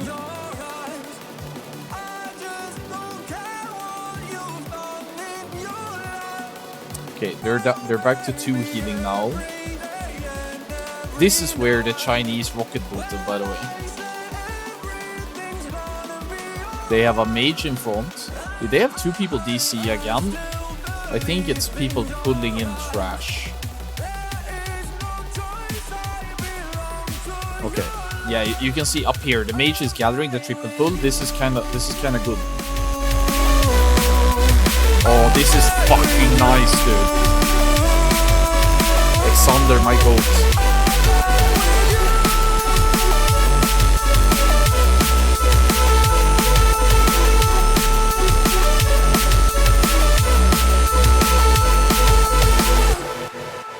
That was really good by the mage. Really great job. Managed to gather the mobs super neatly. I've heard there was a secret chord that David played and it pleased the Lord, but you don't really care for music. Okay, this segment is kind of interesting, but I'm a bit weirded out by people DCing or something. I don't know what that is.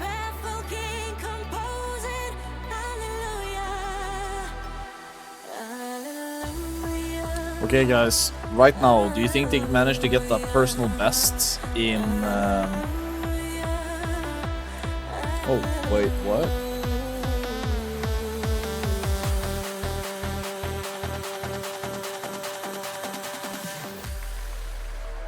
Alright, guys. Time to bet. Do you think they managed to get a PB or not in the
Sheet death already procced. Fuck. Okay. Boss at 40%.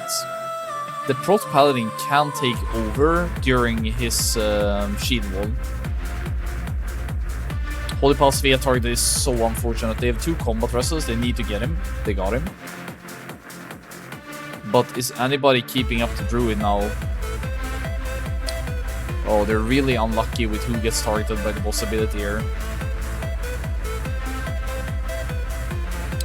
Burning Nun. Absolute goat. Why are these not despawning? Aren't these supposed to despawn? Hello? Hello? Okay, now they did what? Yeah, Burning has been playing exemplary every single week, and now he's also taking it upon himself to do the evasion tanking on that boss. Oh my god, rogue guys.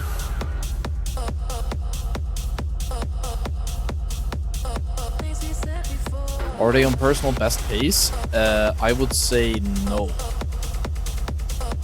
I don't think they are anymore. Oof, tank died as well, dude. This is looking really rough. They have 2 combat wrestles though. Get him, get him, get him, get him. Did he DC or something? Lex is tanking instead.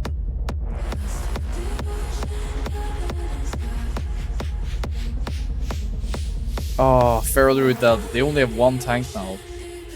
Did he DC? He must have.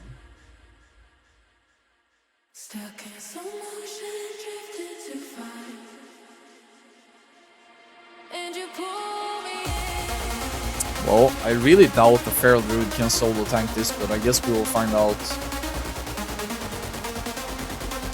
But yeah, it's not gonna be a personal best anymore.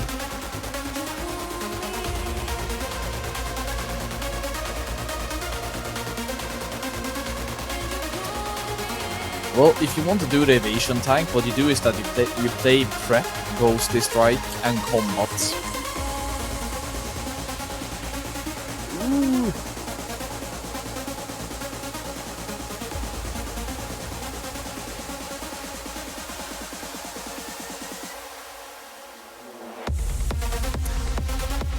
So they're kind of tanking it in an unfavorable position, because if people get these tombs now, yeah, they have to move it, right? Because if you get tomb now, you can't really keep uptime on the boss. So it's much better to keep the boss in position A than position B. Right now they are somewhere in between. I think keeping the boss here in position A is just superior. What the Chinese did here is that they had a hunter, Eye of the Beast.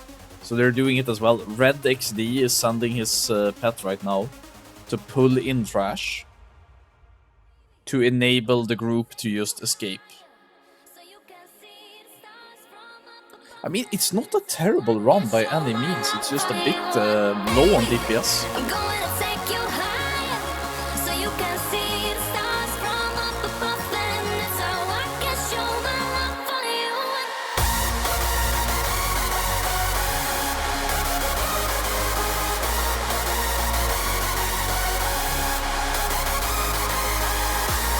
Oh fuck, tank is dead. Burning Rogue is tanking, dude. Burning Rogue, my goat. There's no way, dude. There's no way.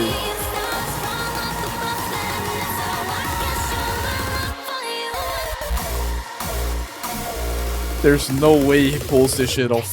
Okay, he's done. Okay, Hunter is tanking with the Terrans. Alando. Oh my god, it's all collapsing now. Warlock. Come on, Doogie. Kite this shit. You got this. You can do this. Okay, Hunter again. He can the Terrans tank for sure. Still 10%. Oh god, no.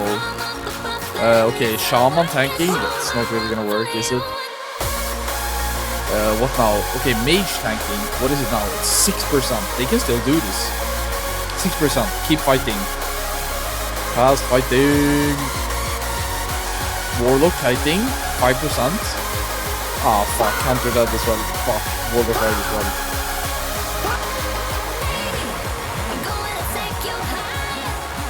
I think it's over, boys.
Well, guys, we can't let this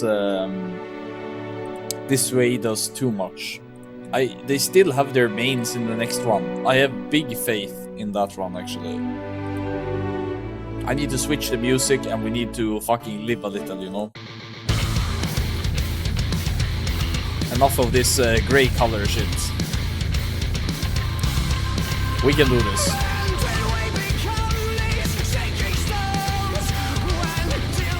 All right. Well, they kind of bricked the first one, but it happens. It happens.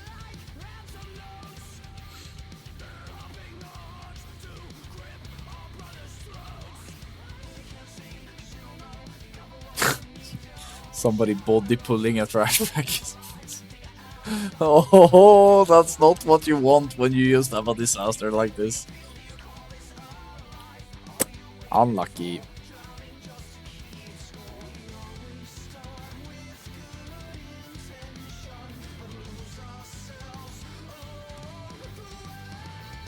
I guess they are still gonna go the intended path and just try to clear it out.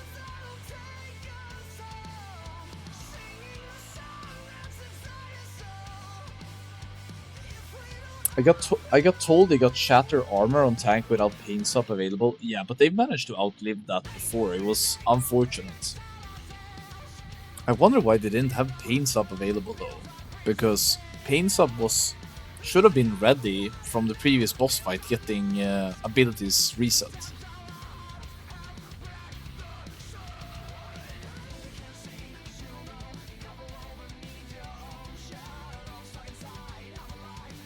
Yeah, I don't really get it.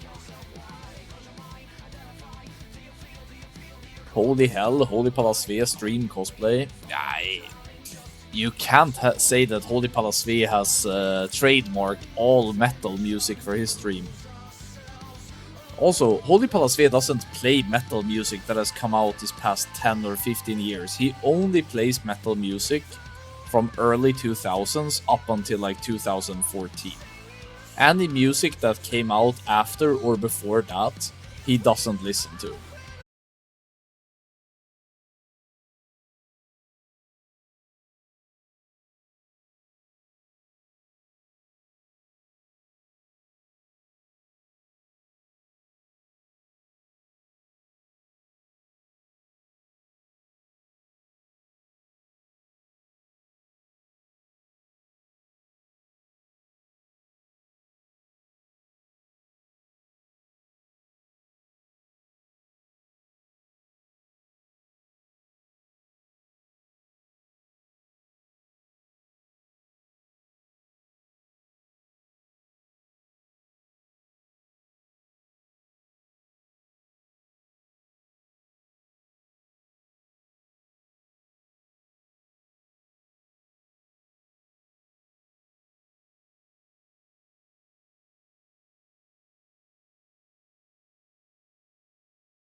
bands get their breakthrough song.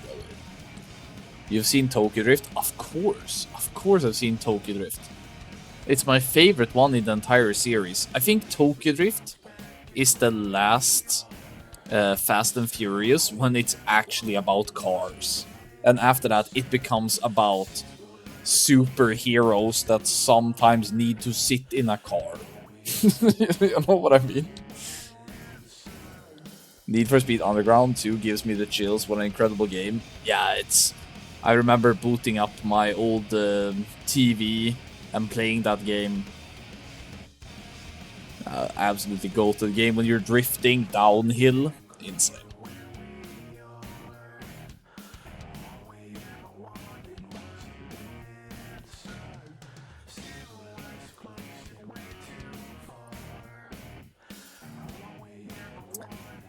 Fast and Furious 4 is passable at best because it's still gangs versus cop. Nah, I think Tokyo Drift is the last one that is even remotely about cars. After that, it's just over, bro.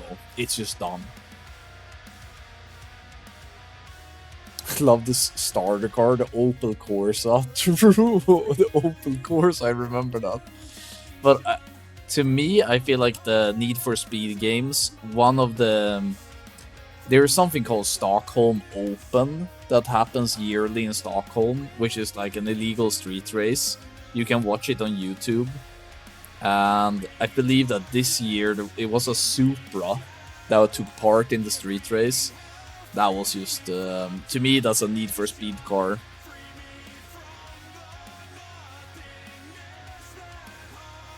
The child in me wishes that Lego did more of the cars from Fast and Furious. They only did like 3 or 4 of them.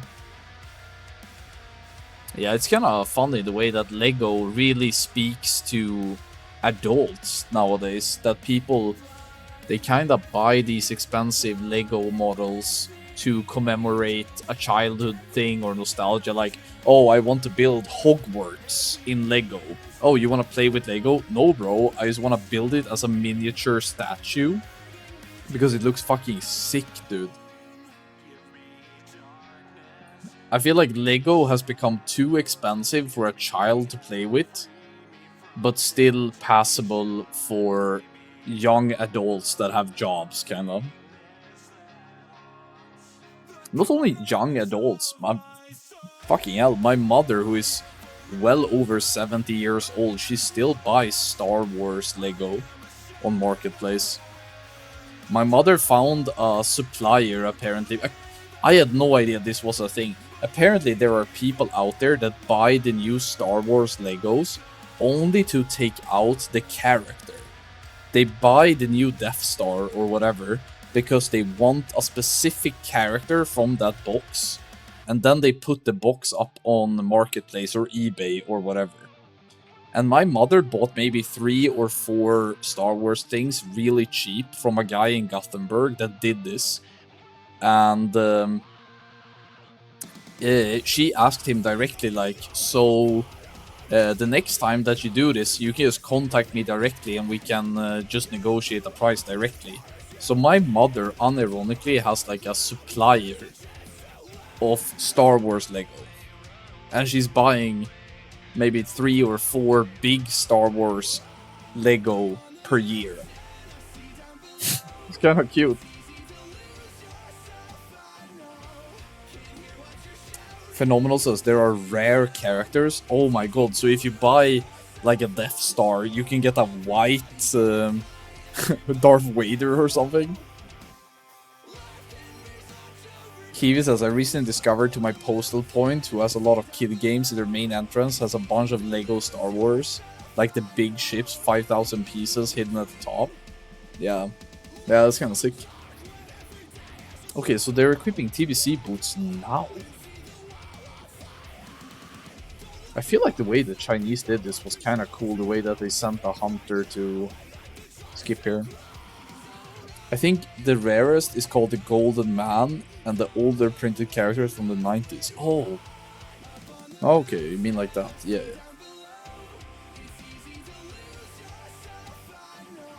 Yeah, when I was home, what was it, a couple months ago, in my in the house where I grew up, I found my old Pokemon card collection, which had a bunch of old Pokemon cards from the 90s. But since I was a child back then, many of the cards had obviously scratches and were well used, which I think is just endearing.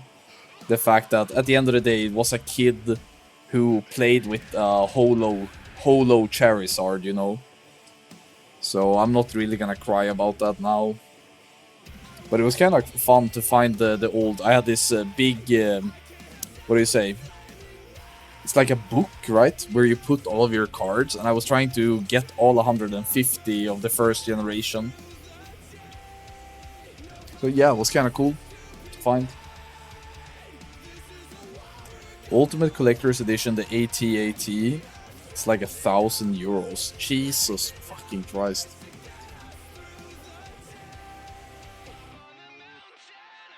Even Pokemon is more of an adult toy now, with collectors our massive grading market. Yeah, it's kinda crazy that a thing such as collectible Pokemon cards have become this investment vehicle or whatever. I don't know, it's kinda fucked up.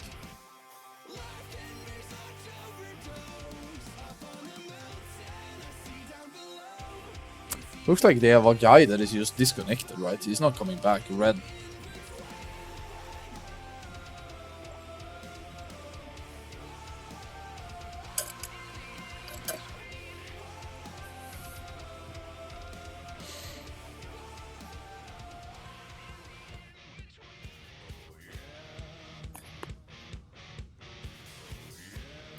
Alright, so I guess they're just gonna try to end this raid as 24 people and then get ready for the second raid, which is the stacked roster. Makes sense. Makes sense, makes sense.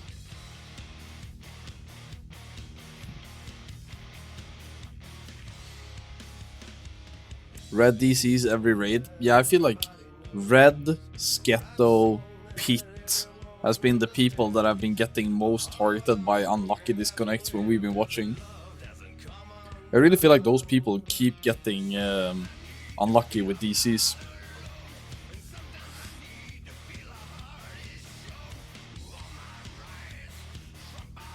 Coldray says the problem with Lego is having the space to show them. Yeah, maybe if people didn't spend all of their money buying Legos, they could actually buy a house instead. Forehead. And then they could start buying Lego to put it somewhere. Oh, bro.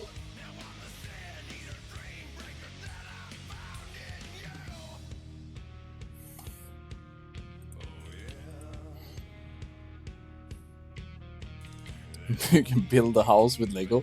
Fucking true, bro. One Lego piece at a time.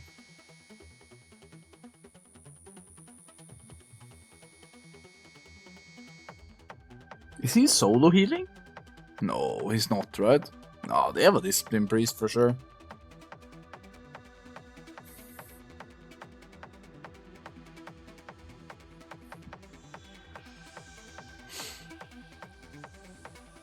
And Lix has died. Unlucky. Whoa, Red is back.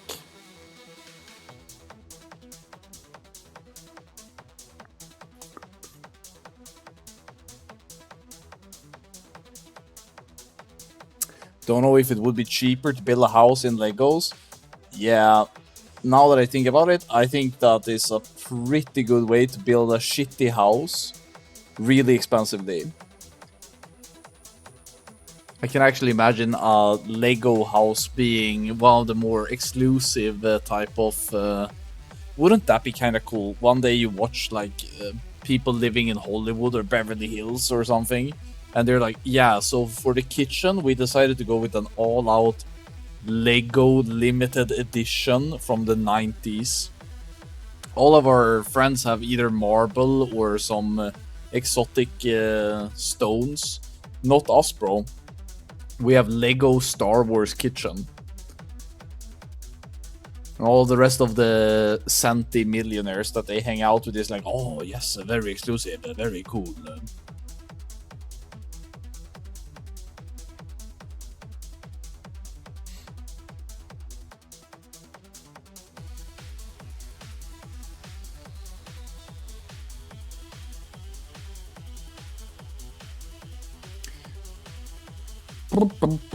Is Lady Vash the most shitty encounter in TBC? Well, I already said my mind that Mount Hyjal is the worst raid ever in the history of World of Warcraft. But I actually think the boss encounters are not that shit. They're not good, but they're not like the worst. I think Lady Vash is probably one of the worst fights ever designed.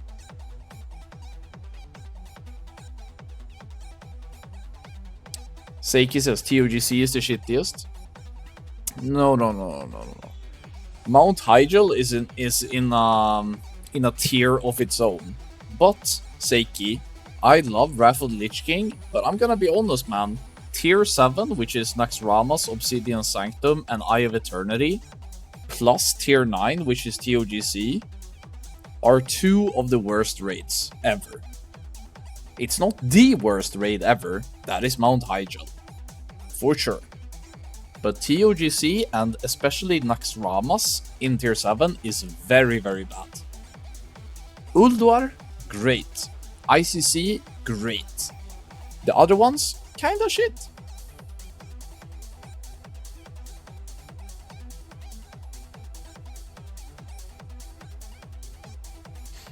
Yeah, I think me and Psyche is actually on the same wavelength here. The thing that's the redeeming part, though, about Wrath of the Lich King is that class design is really good. A lot of classes are just way more fun to play in Wrath than they are in Vanilla and TBC. So that makes people really like Wrath of the Lich King. But the raids, kind of a hit and miss, really. Gonna be honest.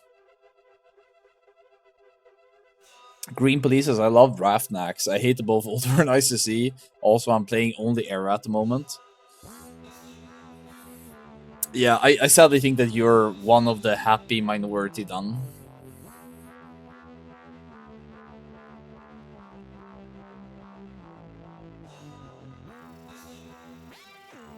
Phenomenal Dom says, hot take, I would honestly put Cataclysm raids above Wrath. I think Cataclysm is one of the most underappreciated versions of WoW ever. The only thing that was really, really bad about Cataclysm was fire mages. Fuck fire mages in Cataclysm. But the raids? Bastion of Twilight was kinda good. Blackwing Descent, kinda mid-tier. Throne of the Four Winds, kinda mid-tier. Firelands, decent. Dragon Soul. Honestly, Dragon Soul, much better raid than its reputation had me thinking. When going into Cataclysm, people were telling me that Firelands is the shit, right? But I actually think the Dragon Soul was more of a positive experience than Firelands was. Rag is obviously an enjoyable fight in Firelands, but the other fights are kinda yikes.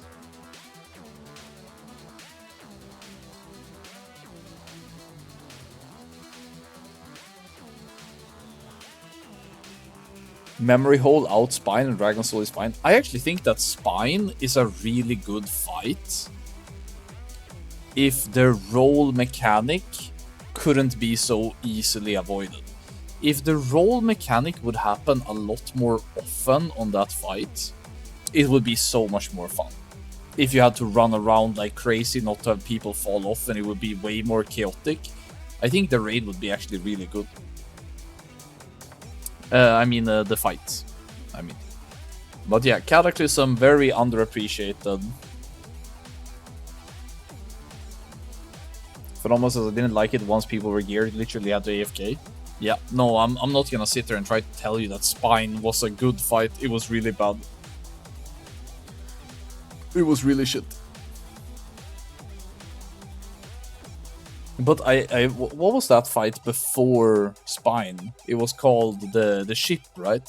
I really liked that fight. And General Sonos, in my opinion, is one of the best fights in the entire expansion. Yeah, I like Warmaster, I like General Sonos. I think those two were great. And I still think that Mists of Pandaria is the best version of Classic so far. It's just extremely mismanaged. But I think it's a very enjoyable version of WoW to be playing. The only thing that's really, really shit about Mists of Pandaria gameplay-wise is how incredibly broken casters are. And I think it's only gonna get worse in Siege of Orgrimmar. I think both Warlocks and Mages are just outright incredibly fucking broken.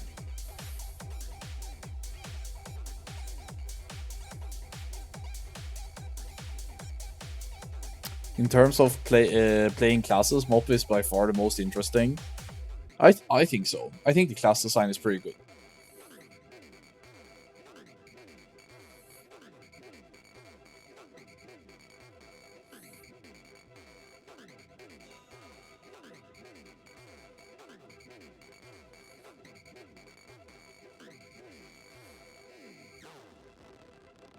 Okay, I am so ready for them to go on their mains and send it.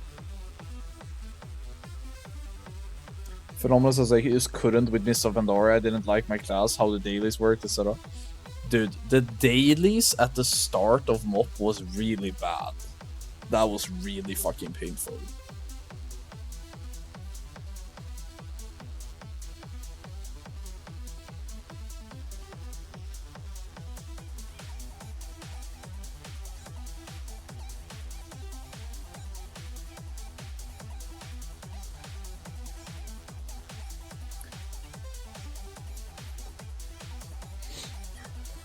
One of my favorite parts about MOP release was doing over 80 Shadowpan Heroic before...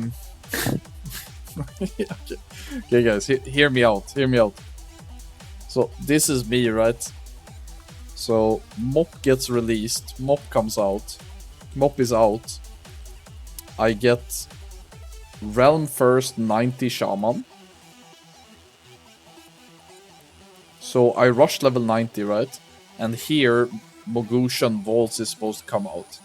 So between here, I can get my previous. Now, there is one item that is by far the most important item.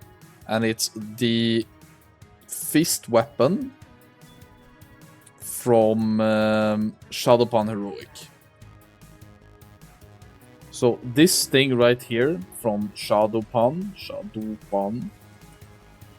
Monastery Heroic.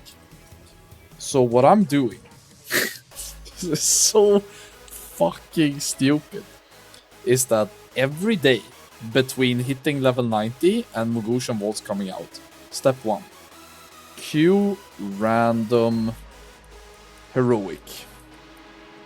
You Q random heroic. If I get Shadowpan, I stay. If I get anything else,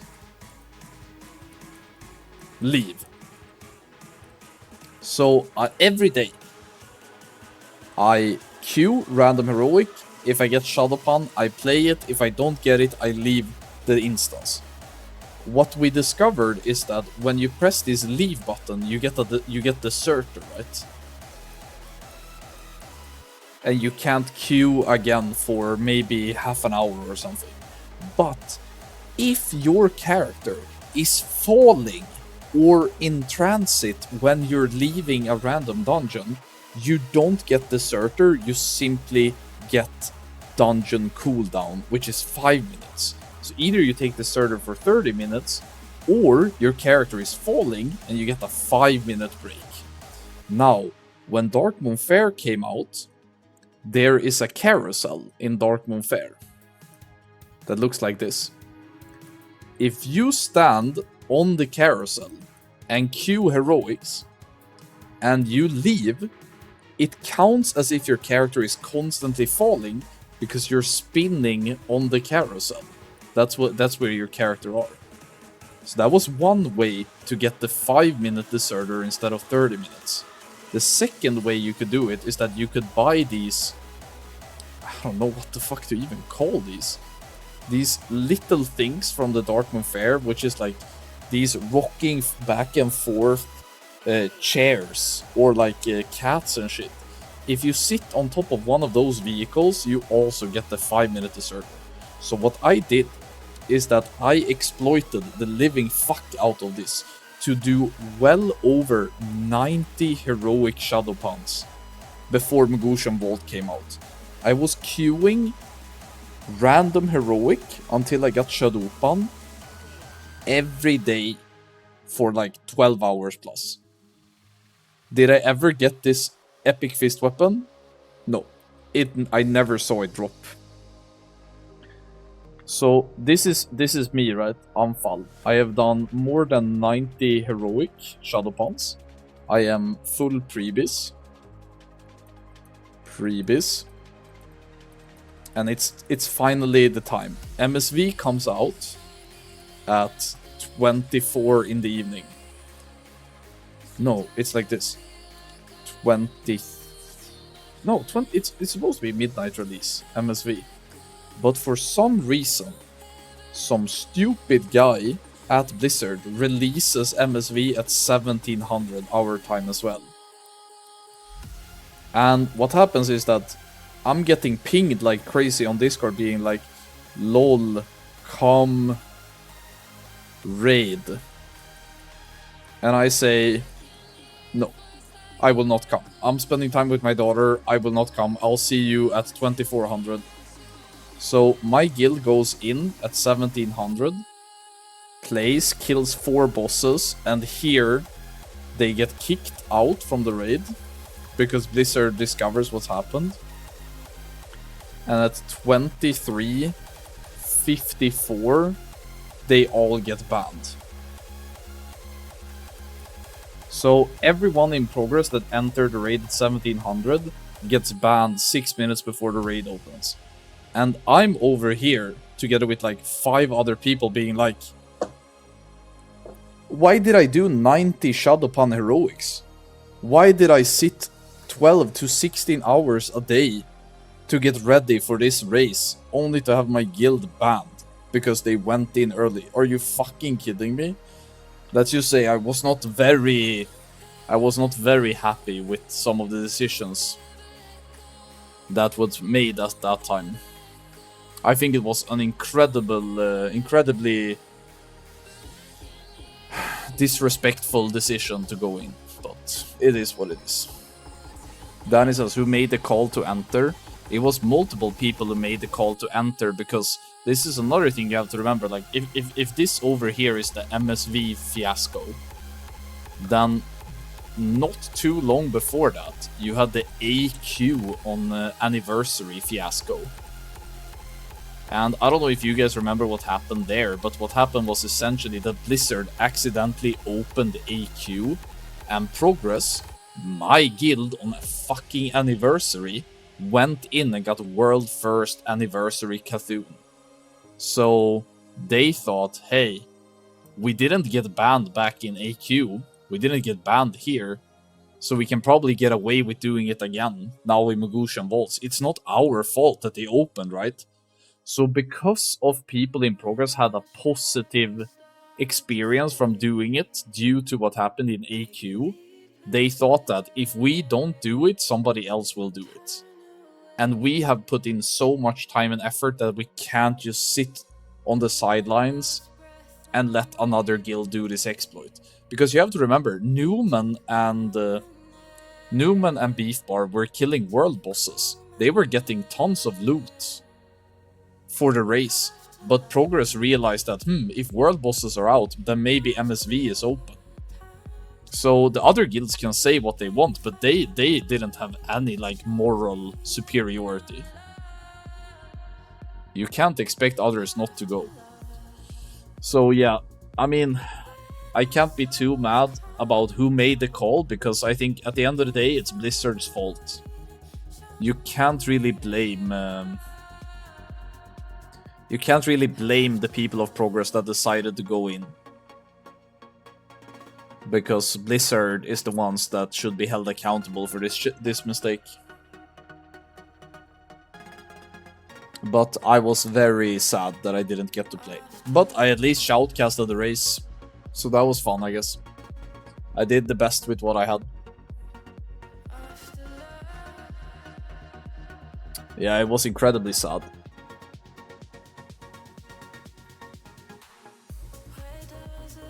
Marco says it made me quit. Bro, you have quit the game many times. All you need is one little bad thing to happen and you're out the door. Like, the moment something goes wrong in progress, I look at my left and I'm like, damn, Marco, that's crazy.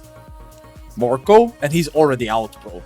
Like, I DM him, bro, did you hear what happened? He's like, I already left the Discord. And I'm like, haha, I guess I'm alone again. I expect nothing. But I still expect you, Marco, to show up for Warlords of Draenor race leveling. You, me, Flair. Probably could get Lex as well. Holy Palasvea, maybe.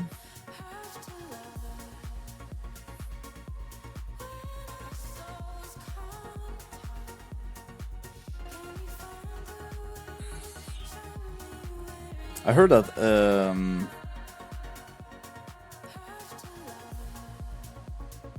Winnie says there's no way Classic continues for VOD, or I have no idea, I don't care. If it goes into VOD, I will level fast. If it doesn't go into VOD, I don't care.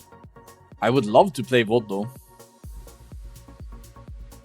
I didn't play VOD back in the day. I would be very happy to be given a chance to try it out today.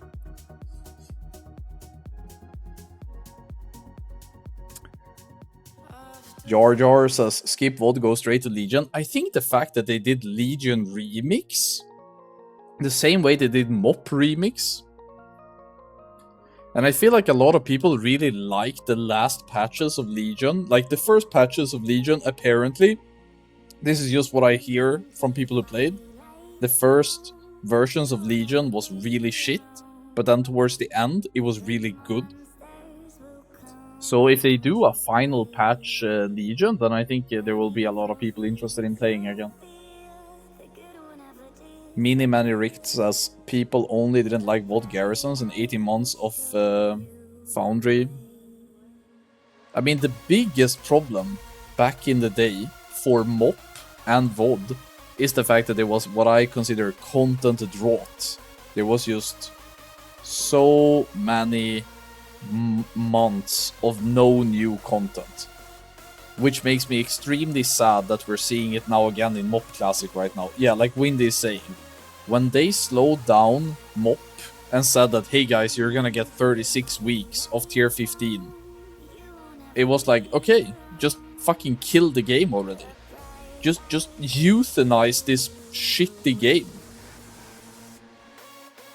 Because I really think that it's really bad when any single content phase in WoW goes beyond week 15. It just sucks. It sucks.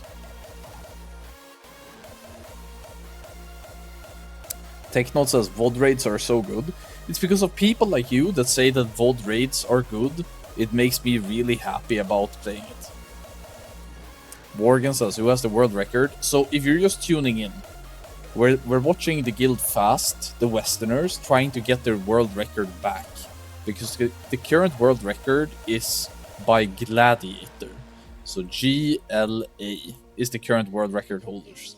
And there's basically one thing that Gladiator did that made them win, and that is the fact that they started using Rogue with Prep, Evasion, and Ghosty Strike to tank Fathom Lord Karathresh and just Zerg that boss. So they're basically doing the Rogue tank strat. The Rogue tank strat, which is from Black Temple, right? People use that on... what's her name now again? Not Blood Queen Lanathal, she's called something else in TBC. Help me out here, Black Temple enjoyers. What is she called? Yes, Mother. Mother Sharas. That's right, not Shasa.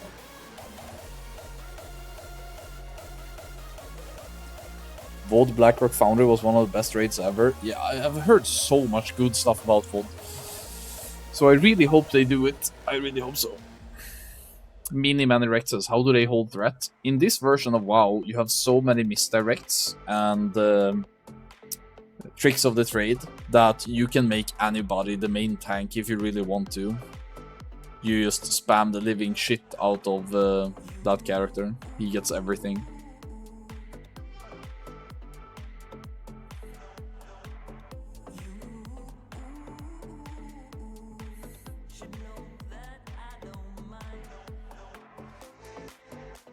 Man, I'm fucking hyped for this run.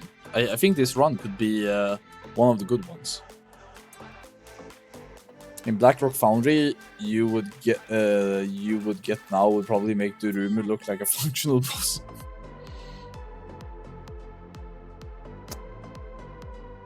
I would like to think that the reason why they're doing this many weeks of Throne of Thunder is because they're gonna be working on Siege of Orgrimmar and provide us with a perfect Siege of Orgrimmar. But not even I am that delusional.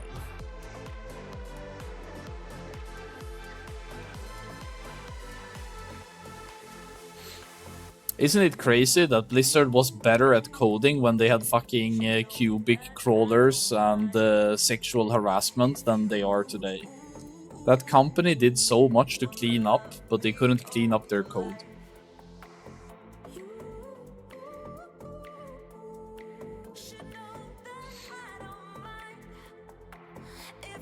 No, I'm not condoning that. It's just that I remember when those allegations and stuff came out, and I was like, what the fuck is this company doing, man? Why are they such evil people? But then they fixed that, but apparently now they are just incompetent instead. Unlucky, I guess.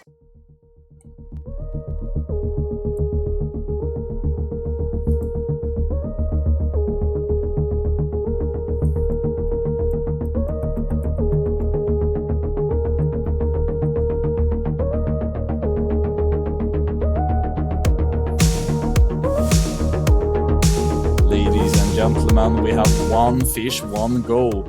Holy shit, I was not ready for them to get Lurker on the first go. Bashguder is equipped, let's see if we get any stacks up. Getting 3 stacks of Bashguder is probably gonna make like 2-3 seconds of kill time across all these physical DPS. Right now we have 0 stacks.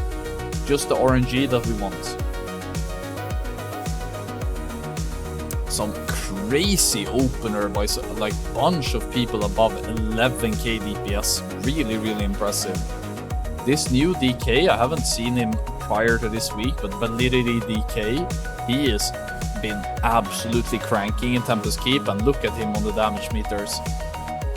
Topping right now, making DKs great again. Oh, we got 3 stacks. 3 stacks up. Surely the boss dies before the dive, right? The dive is in 29. Ooh, this is gonna be really close. No, what? The rogue died to something. Bro, if he didn't legitimately DC, he should just fake DC right now if he got hit by Sprout and died. There's no way you stay online if that happens. Just pull your VPN, bro. There's no way you stay online. Please, please, please make this. Please make this. Don't dive. Don't go under the water.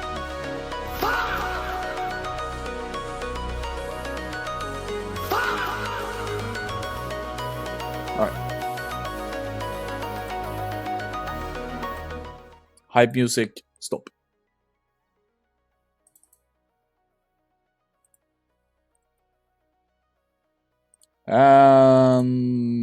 We relax.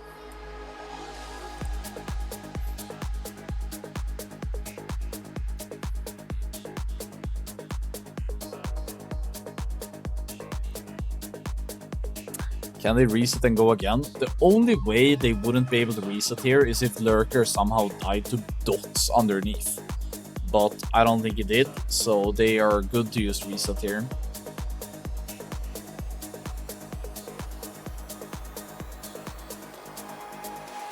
I have to say, the mass res animation on these Chinese servers look kinda epic.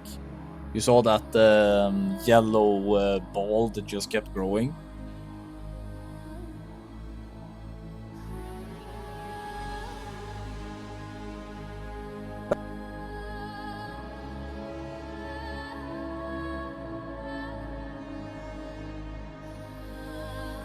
To work. What? Oh, did my mic die? I think I maybe got a battery warning there. Do you guys hear me now?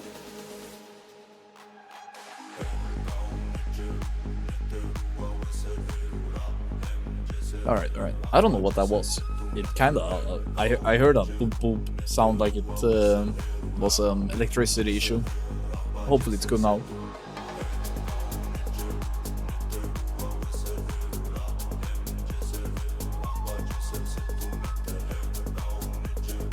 All right, cool. Volume's fine. Hell yeah.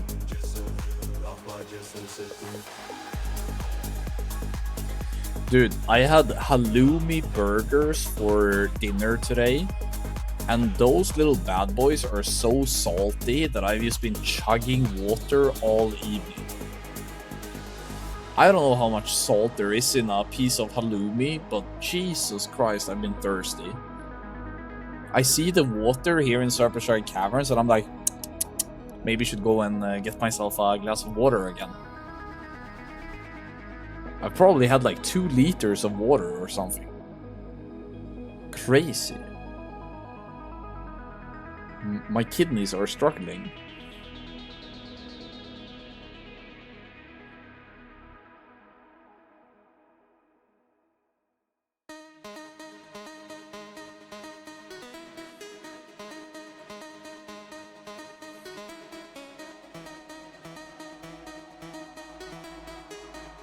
Alright, pull in 30. Let's see if they manage to fish on time.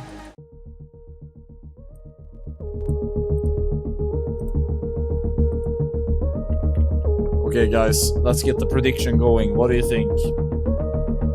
Will they get a new PB here today? Use your hard-earned Unfall channel points.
Fish on the hook.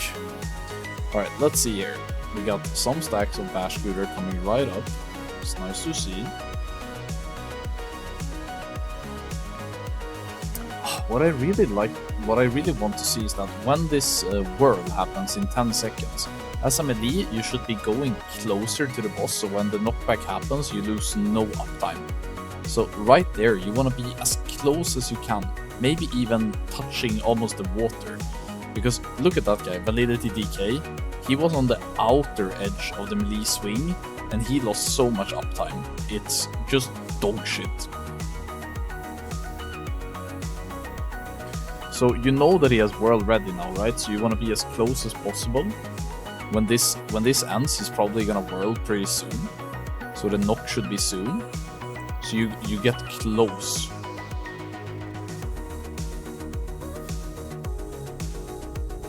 That's a spout that can target people. Okay, dive in 15. Boss is at 17%. Oh, this looks bad. This looks really fucking rough. Please, please, please.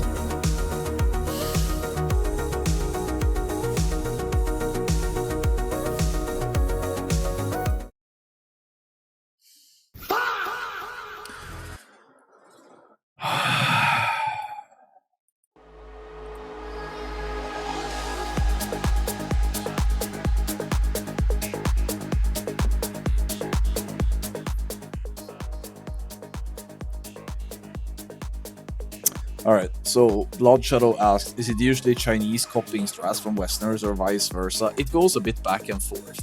I think today it's the Westerners copying the Chinese, but the Tempest Keep tech, it's definitely gonna be the Chinese copying the Westerners.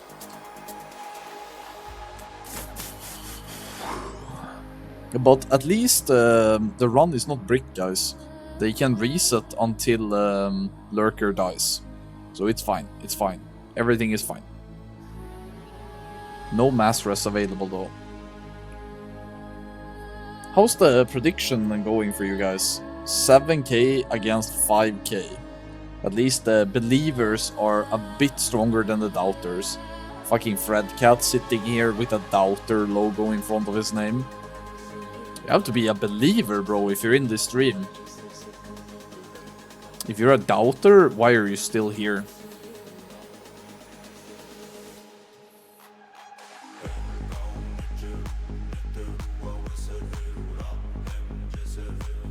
Certified hate watchers, true. Verk says, I lost 18k yesterday, Saj. You know. The thing that's so sad when you lose a lot of your Anfal channel points is that you know deep down the amount of hours you had to spend to get those points. And you hated every minute of it. So you're like, fuck bro, I lost 18k points of watching Anfal. Fuck, I have to watch him so much to get this back. Oh, how am I gonna tell my kids?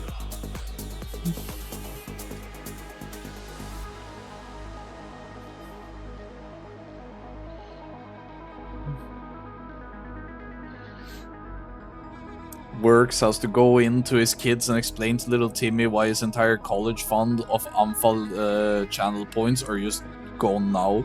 But it's not too bad. It's not too bad, Timmy. You can make it back. You can become a streamer yourself and get your own infinite channel points.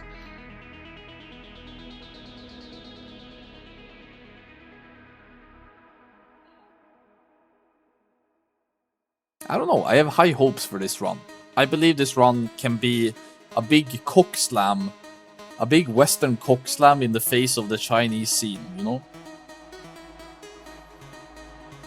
I'm saving all of my channel points for Siege of Orgrimmar. Garrosh Heroic in dies in Holdef PTR today. Yeah, I think you can hold on to those channel points around week 6 or 7. Then maybe it's a good time.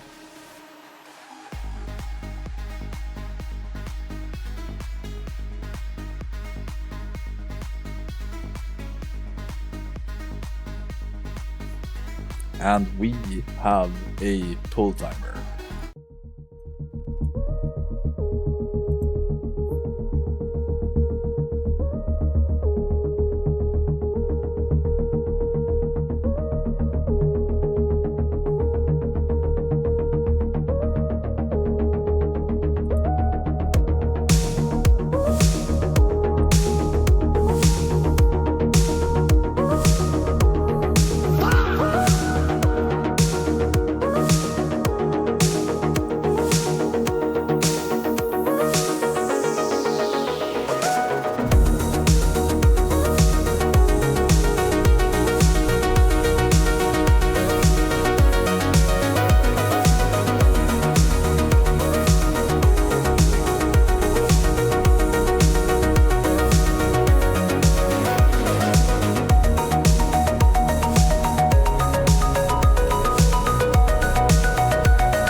Did they give up fishing now? Did they stop after 3 attempts?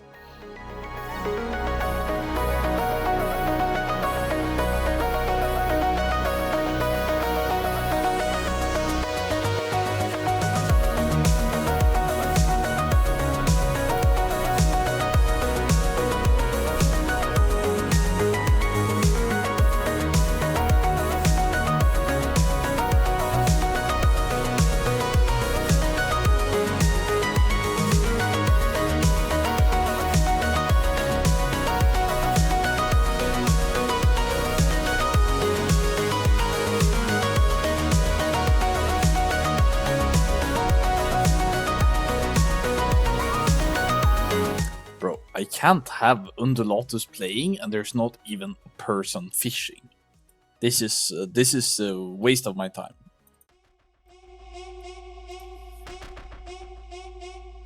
I'm not sure what's going on. I don't see anybody disconnected, but maybe it's one of the usual suspects that's always disconnected.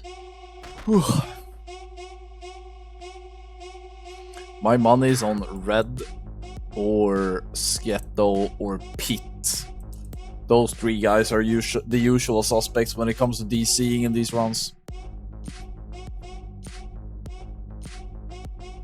Okay, pull in 30. I swear to God, man, don't blue ball me on this.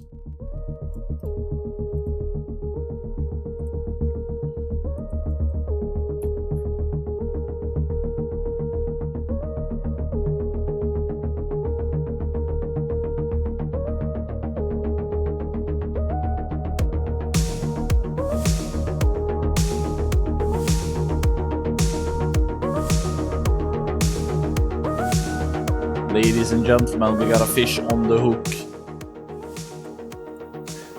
Alright.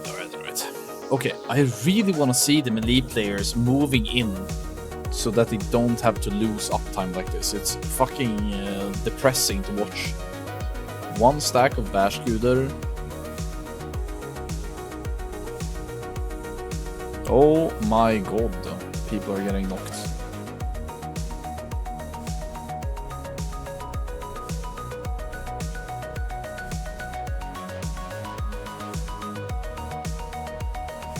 Still only 1 stack of Bashguder. Boss is at 50%. The dive is in 45. It looks really bad, guys. It looks really bad. How can they have less DPS in this raid? The only thing... I guess it can work out. You can see here that the spout timer is slightly ahead of the dive timer. So if you are really, really lucky, then the boss will cast spout before he does his dive. And they gain a couple more seconds of uptime and they can push in before the dive. But I mean, the Chinese had a really, really, really good lurker.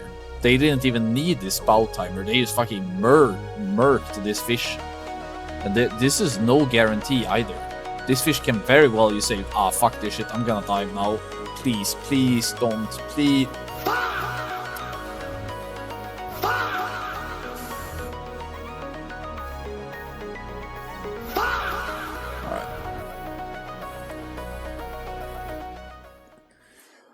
Alright. We go again. Oh my god, this is making me yawn, this fishing shit. How many resets until we put clown? Nah. There's no clouding here. It's just fucking hard to make this push, dude. And I'd give up forever to touch you, 'cause I know I'll go get a glass of water. you feel me somehow.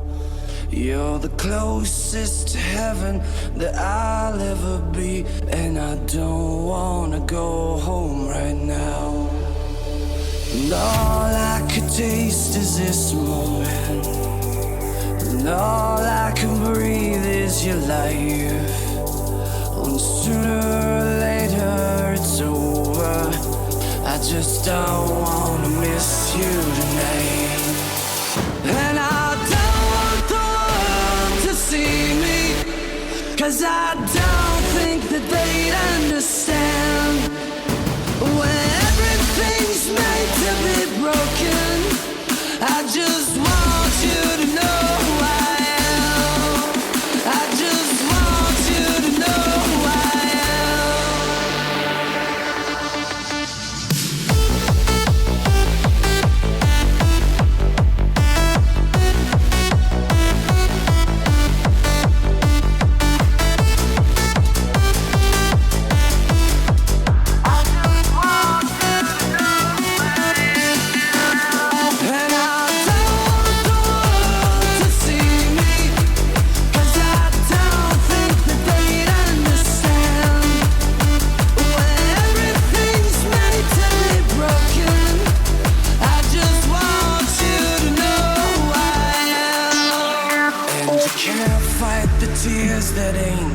when all the moments Okay. I have high hopes for this next pull. I don't get it. How are they struggling with DPS when this is the main run?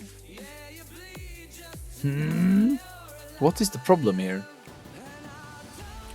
Maybe we need the boss to delay the first sprout a little bit, but shouldn't matter.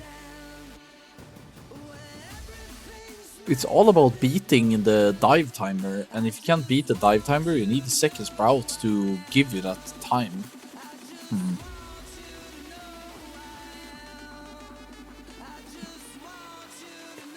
Yeah, not sure what they can do. I think they just need to fucking crank. Am I right, boys? Press buttons in a correct manner. And I also think it's really up to the melee to have just good movement so they don't lose any uptime.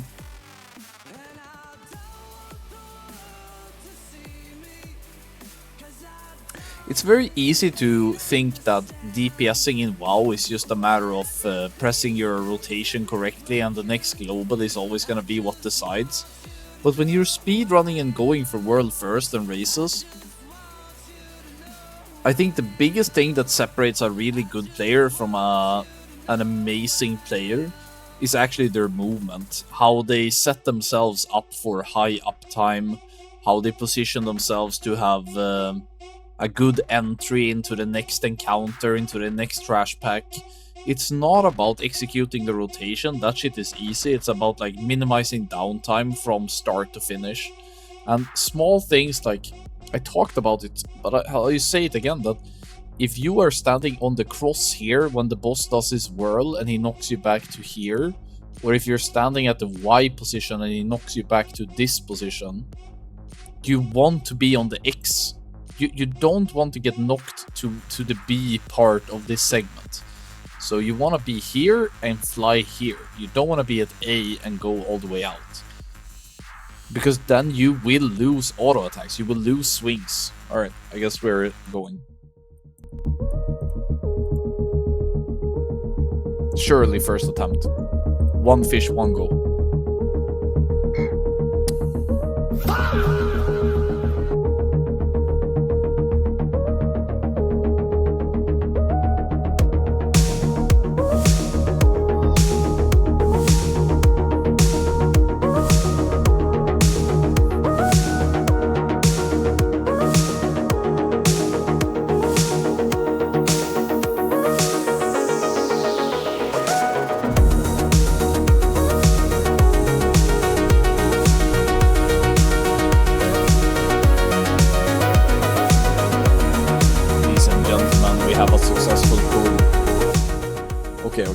This one is going to be very important.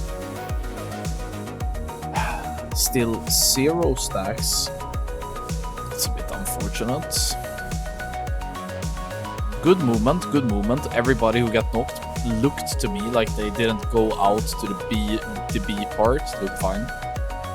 Boomkin opener, always on top. Okay, let me see the spout versus the dive. Okay, they are slightly ahead of their previous DPS.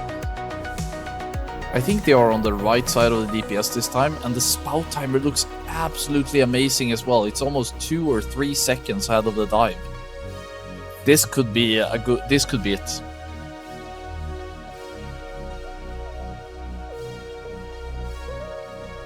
What was the name of the first boss in Bastion of Twilight again? The same name as the amount of people voting for Donald Trump, the half US.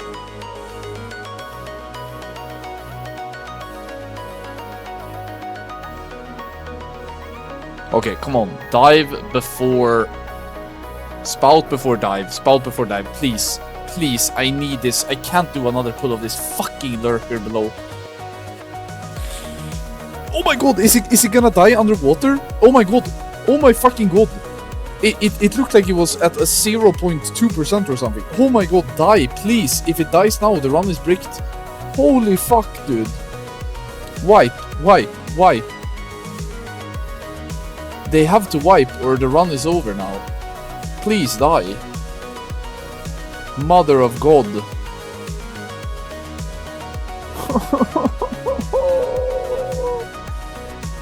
Come on.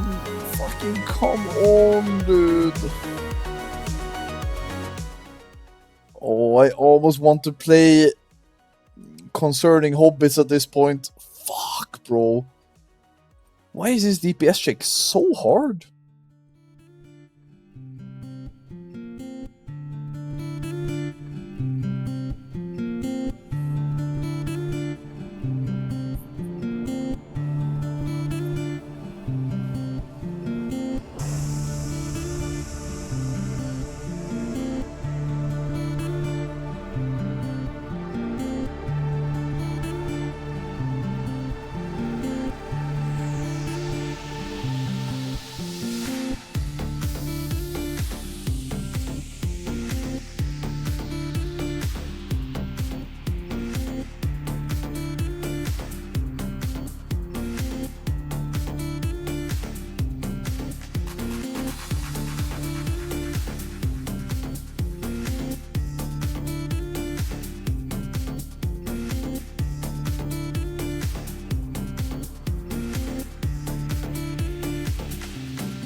Okay, we go under Lotus again, bro. Come on, let this be the last time.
ladies, we have a Halfus that's been fished.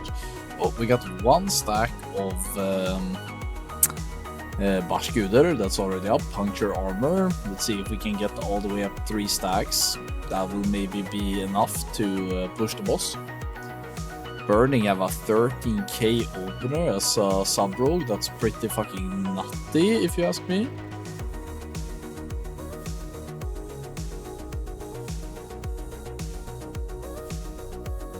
Oh, we're going for the clockwise spin this time, making it a bit interesting. The DPS is not good enough.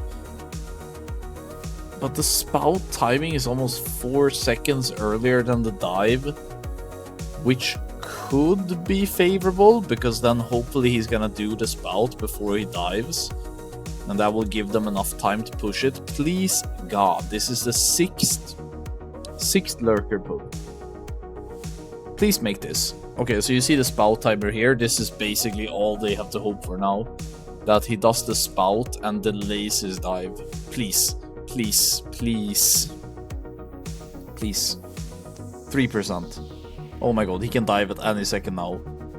You got to be fucking kidding me. There's no way. 0.2% again. There's no way. There's absolutely no way.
I think the shaman had to use his Ankh to do the mass rush here now because of that, so he won't have Ankh during the actual run.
Okay, guys. For the 7th time, we're going fishing.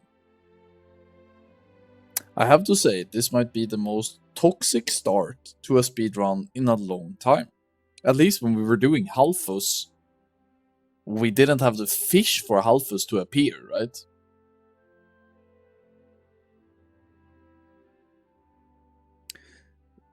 Shaven is saying, why aren't the ranged DPS standing with their backs towards the torches to prevent multiple GCDs opportunity loss? I have no idea, bro. I don't know why they don't want to touch the torches.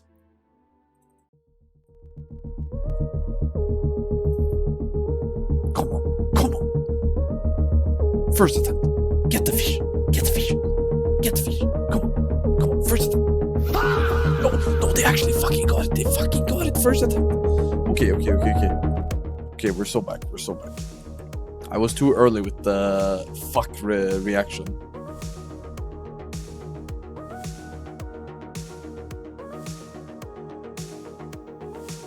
How does Alando die? How does he die?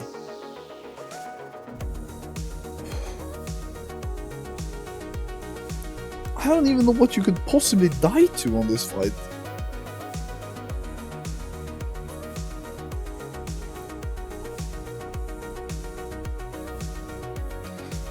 I mean, the DPS does look better. 3 stacks of puncture armor about to drop in 5 seconds. Please, get this fucking refresh. Come on, refresh. Fuck! No refresh. Fuck! 35%. Oh, it's gonna be so close again. I actually think it's gonna be bad timing this time, because you see the spout is actually after the dive, so he's gonna dive. He's gonna dive before doing spouts. Or it's not guaranteed. He might delay it just out of kindness of his fish heart. Let's see. Please, lurker below. Don't dive. You don't have to dive even though your ability is...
I just had to bring up a funny picture on the screen to like remind myself of what being happy looks like.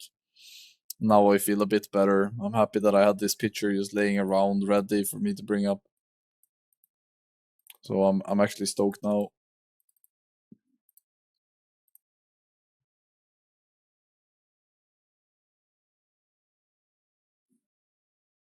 Okay, pull timer again.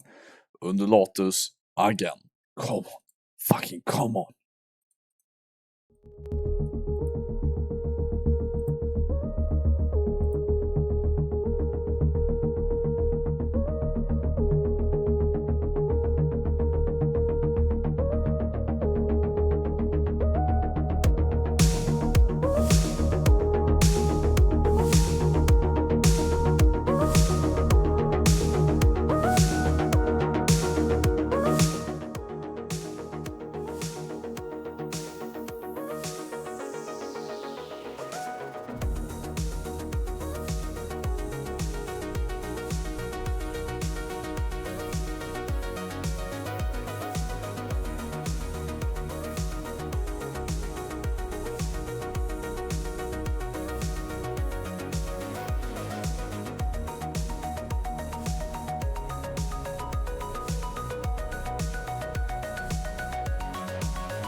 the fuck am I muted, bro? Fuck, I'm tilted. I think they're... the dive in 10, boss is at 11%. It's gonna be so fucking close again. I can't. The Shadow Priest dying to the world was the worst. Please. 1%. 0.6%.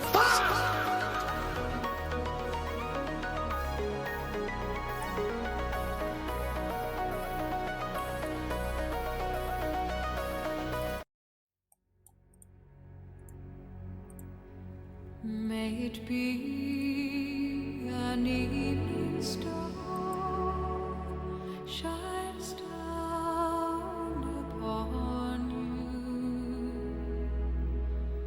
May it be when darkness falls, You know what's so fucking crazy is that you have a Shadow Priest dying to the spin. You have melee getting hit by the knockback, which is not avoidable at times. But if they are just closer to the boss when it happens, they will lose no auto attacks. And it's just people being bad. I mean, sometimes you can't make it in time. I get that, but I really think that some of these melee players are an actual disgrace. Easy McCheeses are struggling because they have so many hunters. I wouldn't say that's why. Hunters are decent on this fight. I think it's just people getting fatigued, you know? It's been a long raiding night. It's 10:30 at this point, and they're still fucking fishing for lurker, bro. You have to remember, they started raiding at 1900. They are almost 4 hours in and they're still fishing lurker, bro. Absolute despair. may it be the shadows call will fly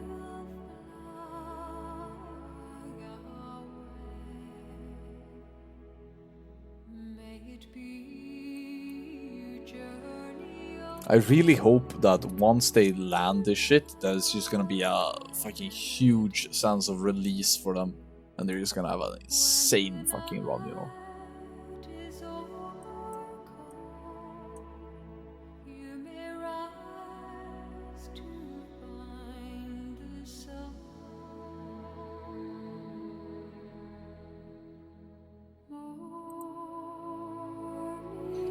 Alright, full timer we put.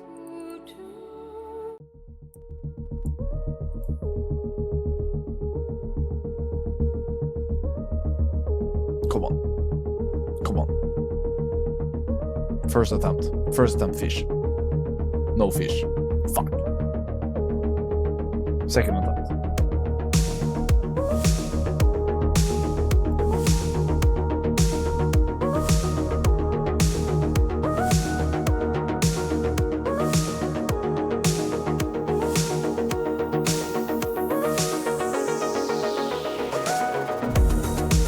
Come on.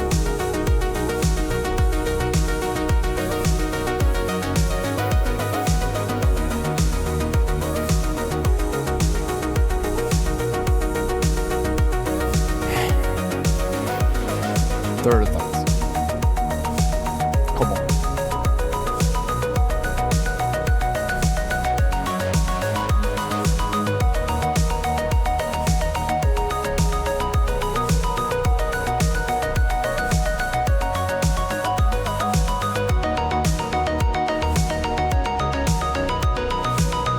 Come on.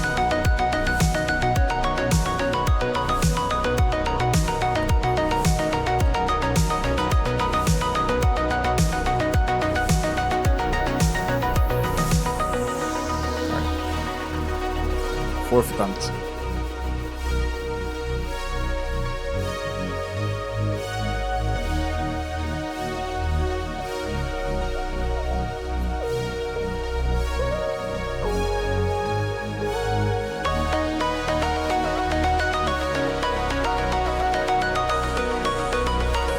Okay, good. Thank fuck. Okay.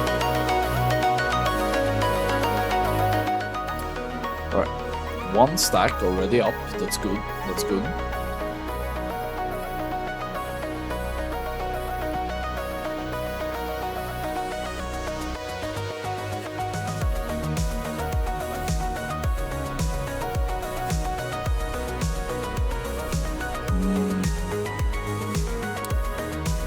Guys, if I mute a little bit soon, it's because the baby might get a bit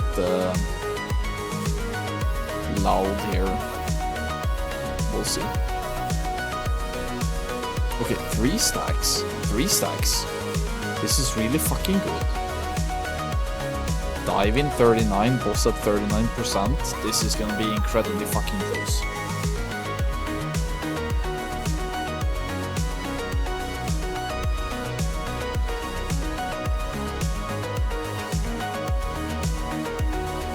So bad timing that the dive is ahead of the spouts. So bad.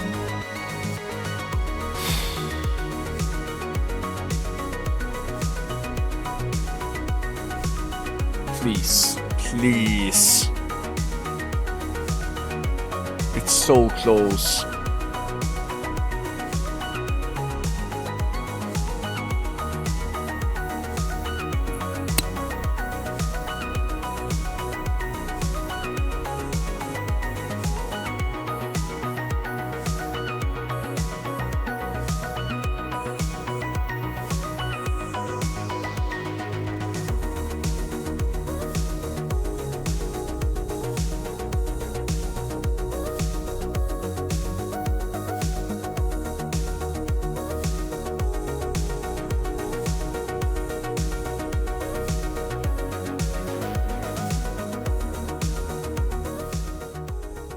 I don't know, guys. I don't know. I don't know. 0.4%, and he's still spinning. Imagine if he would have done this spin before diving instead, and we would be fucking out of here by now. But because the timing of the boss was that he dove before doing the spout.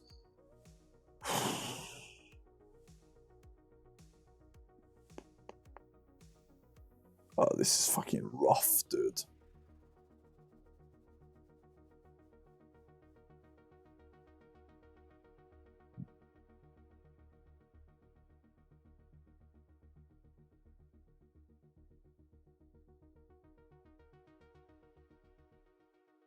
I'm sorry, guys. I wish I had some energy to bring into this, but this is like the 9th pull or something of fishing lurker. And wiping to less than 1%. If you're just tuning in, I am shoutcasting the Chinese RAF servers, which is currently in phase 2, which is Tempest Keep and Serpent Shrine Caverns. We're watching the Western team that is trying to challenge the Chinese, but it is very, very competitive over there. Out of the classic versions of the game, this is by far the most active version with the most players. And 2 Chinese guilds have rosters on a salary. So those 2 guilds are very, very dedicated. But I'm starting to get a bit tired from shoutcasting Lurker D below for 45 minutes. I think the next phase is Naxxramas, actually. Which is gonna be interesting, because if it's vanilla Naxxramas, then it's gonna be pretty tough. But if it's gonna be Wrath of Lich King Naxxramas, it's gonna be the easiest raid of all time.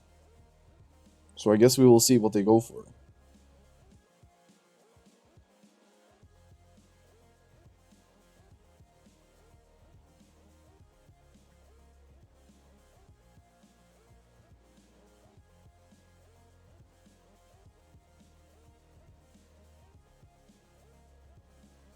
Oh, shit, we got a pull timer. Sorry, I kinda spaced out. Sorry.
this it? Is this it?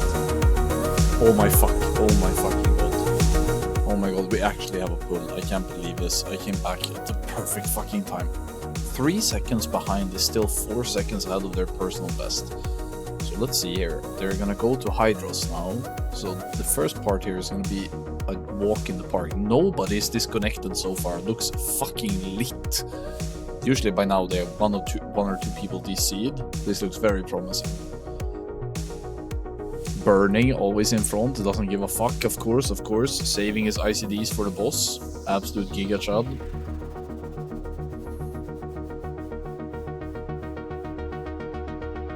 And here's Hydros. Okay, nice. Okay, I'm gonna need some fucking crank music to not fall asleep now. Let's fucking go, boys. Let's watch the Westerners take this home. Let's fucking go. Let's get some good prisons here.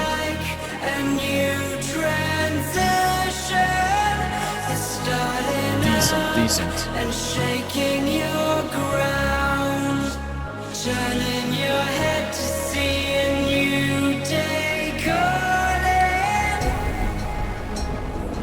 Warrior dead, another pressing salve. Giant coming in. Nice. They managed to dodge the giant. Last time they accidentally ass-pulled it. It's good.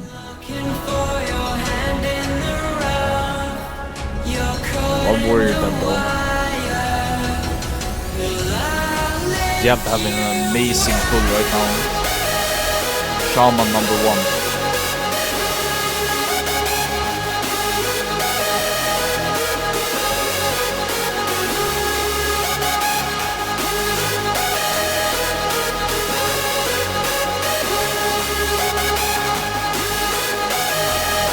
Shadow Priest leaving. Shadow Priest pre-leaving to go and respec. This is really good movement. Losing 3 seconds here. Still winnable. Need to make this jump on the right side of this pillar. Good.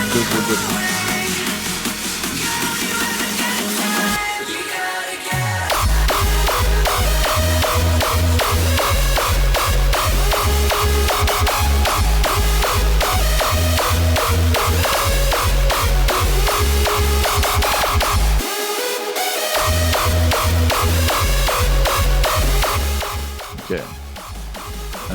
I think this guy might be DC'd or something. I'm not sure why he's not here. Or wait, is he just super far ahead actually? Where is he? I have no idea where this guy is. It's the Feral Druid, right? Has he dragged the mobs? Wait, what are they cooking here? No, what? What? The Feral Druid is already at Leotheras.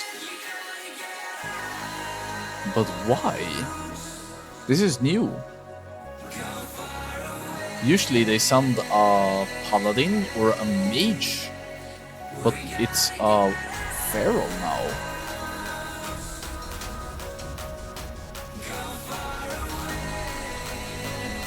Okay, so feral druid number 2 is tanking this trash. Mobs are getting gathered. Free action potion used. Yo, he used an what is that item called? Well, it's sticking out now. He's gonna die. Yo, what was that tick?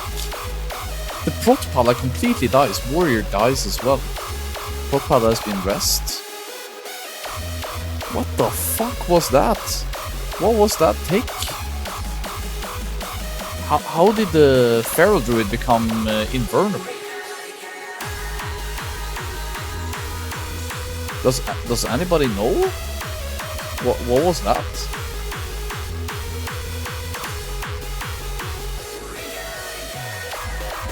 I actually have no idea what that was.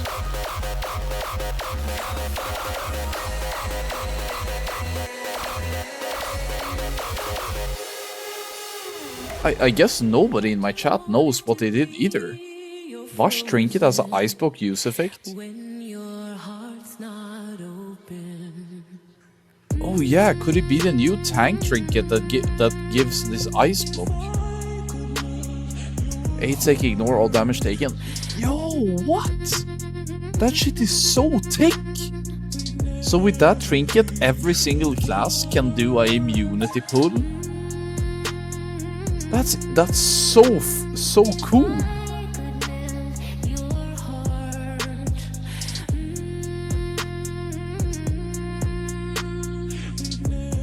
I swear to God, this Chinese Wrath is so good. That's a really cool item actually. It allows for so many cool things.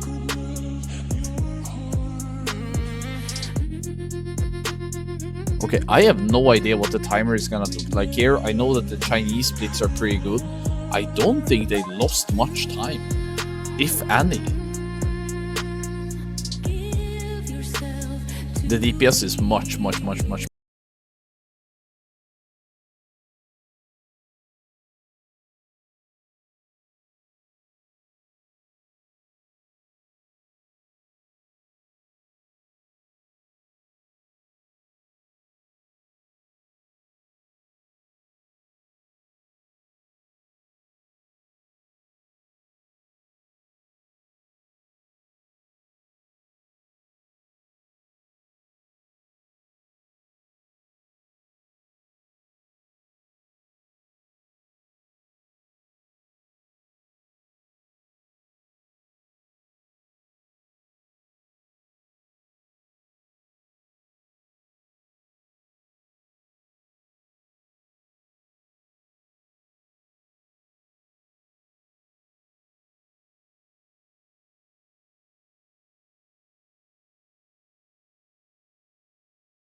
I think that's the world record gone, but they can maybe still get a personal best.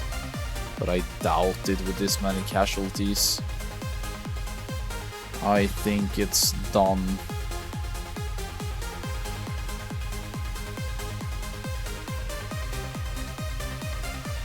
They are gonna have to pull Vash in under a minute from now to be able to have a chance. I think the Lady Vash pull is 15:27, and I don't think they're making it in that time.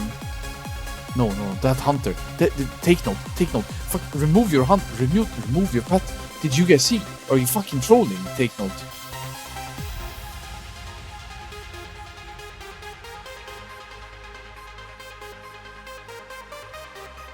Maybe it's fine. Maybe he realized and dismissed pet.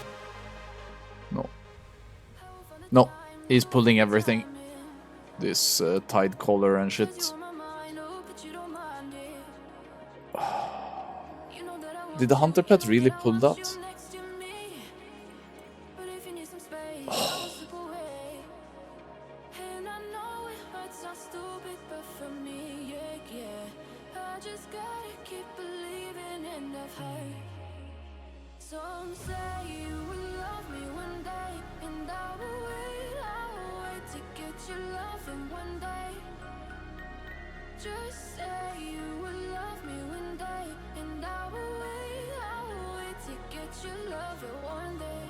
Yeah, they are more than 30 seconds behind. It's over.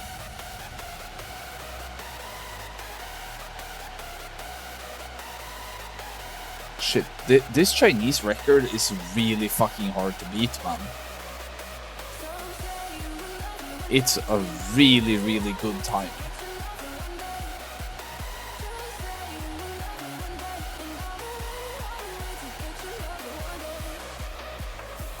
I don't know what needs to change for the Westerners to have a chance, but god damn.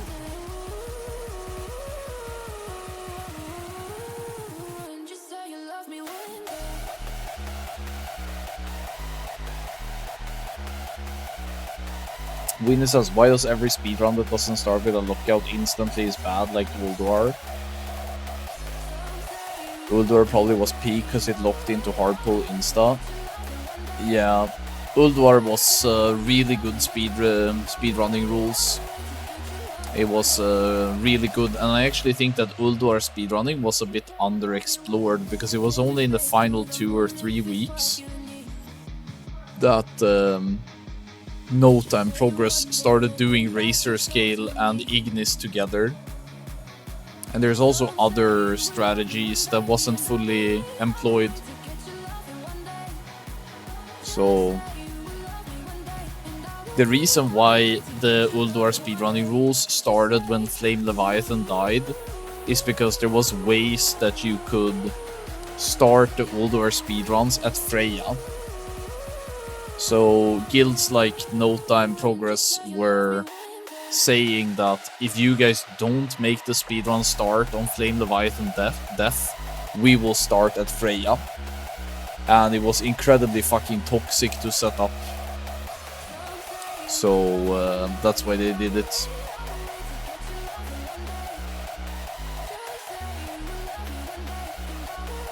Will Ulduar be a Titan phase 2? Yes, it will. This version of WoW that we're watching right now has 11 phases of content. 11 phases. This is only phase 2. It's an incredible... Like, if you level a character to level 80, you get 11 raiding tiers for one leveling, which is just crazy. I swear, if I had the time, this is the version of WoW I would be playing. Shit looks so good.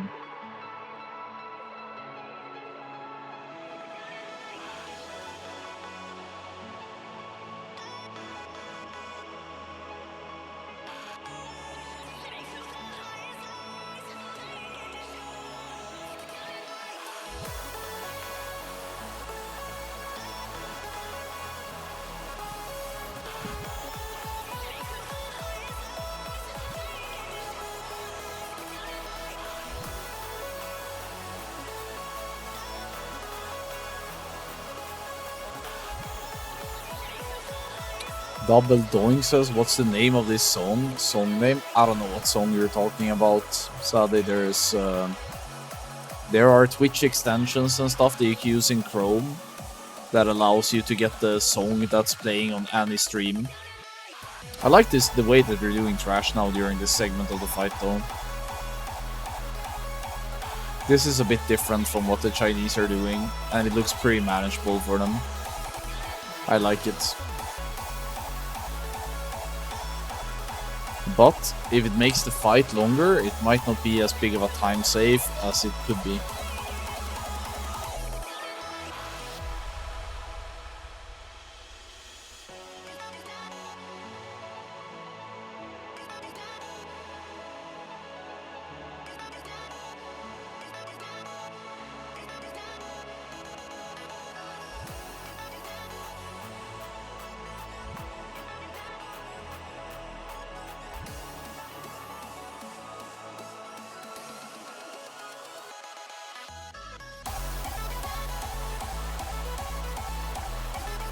Yeah, this Lady Vash is such a snooze fest.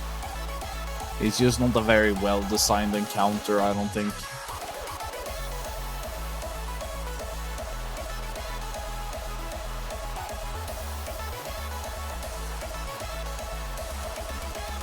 Hey, Shoop!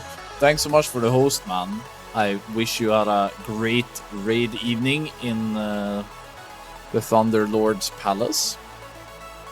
Hope you enjoyed. We are witnessing the Westerners as they sadly fall a bit short to the Chinese speedrun record in Serpent Shrine Caverns. Not quite able to defeat the Chinese here.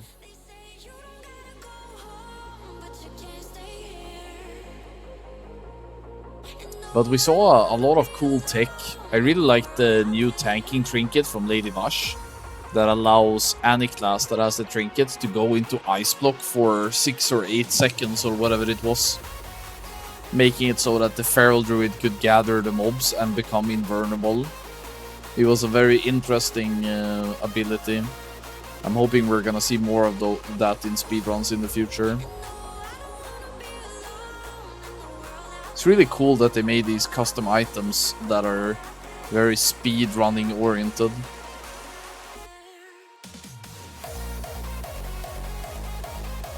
I mean, they are now about to pass.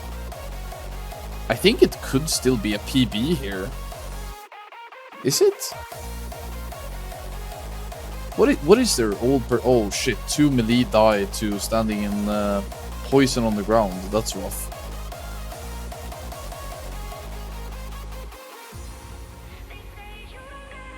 I think the old record is something like 2240 something. Maybe I'm mixing it up. The current world record by the Chinese is 2211 though. That one is really fucking hard to beat. I have to check actually.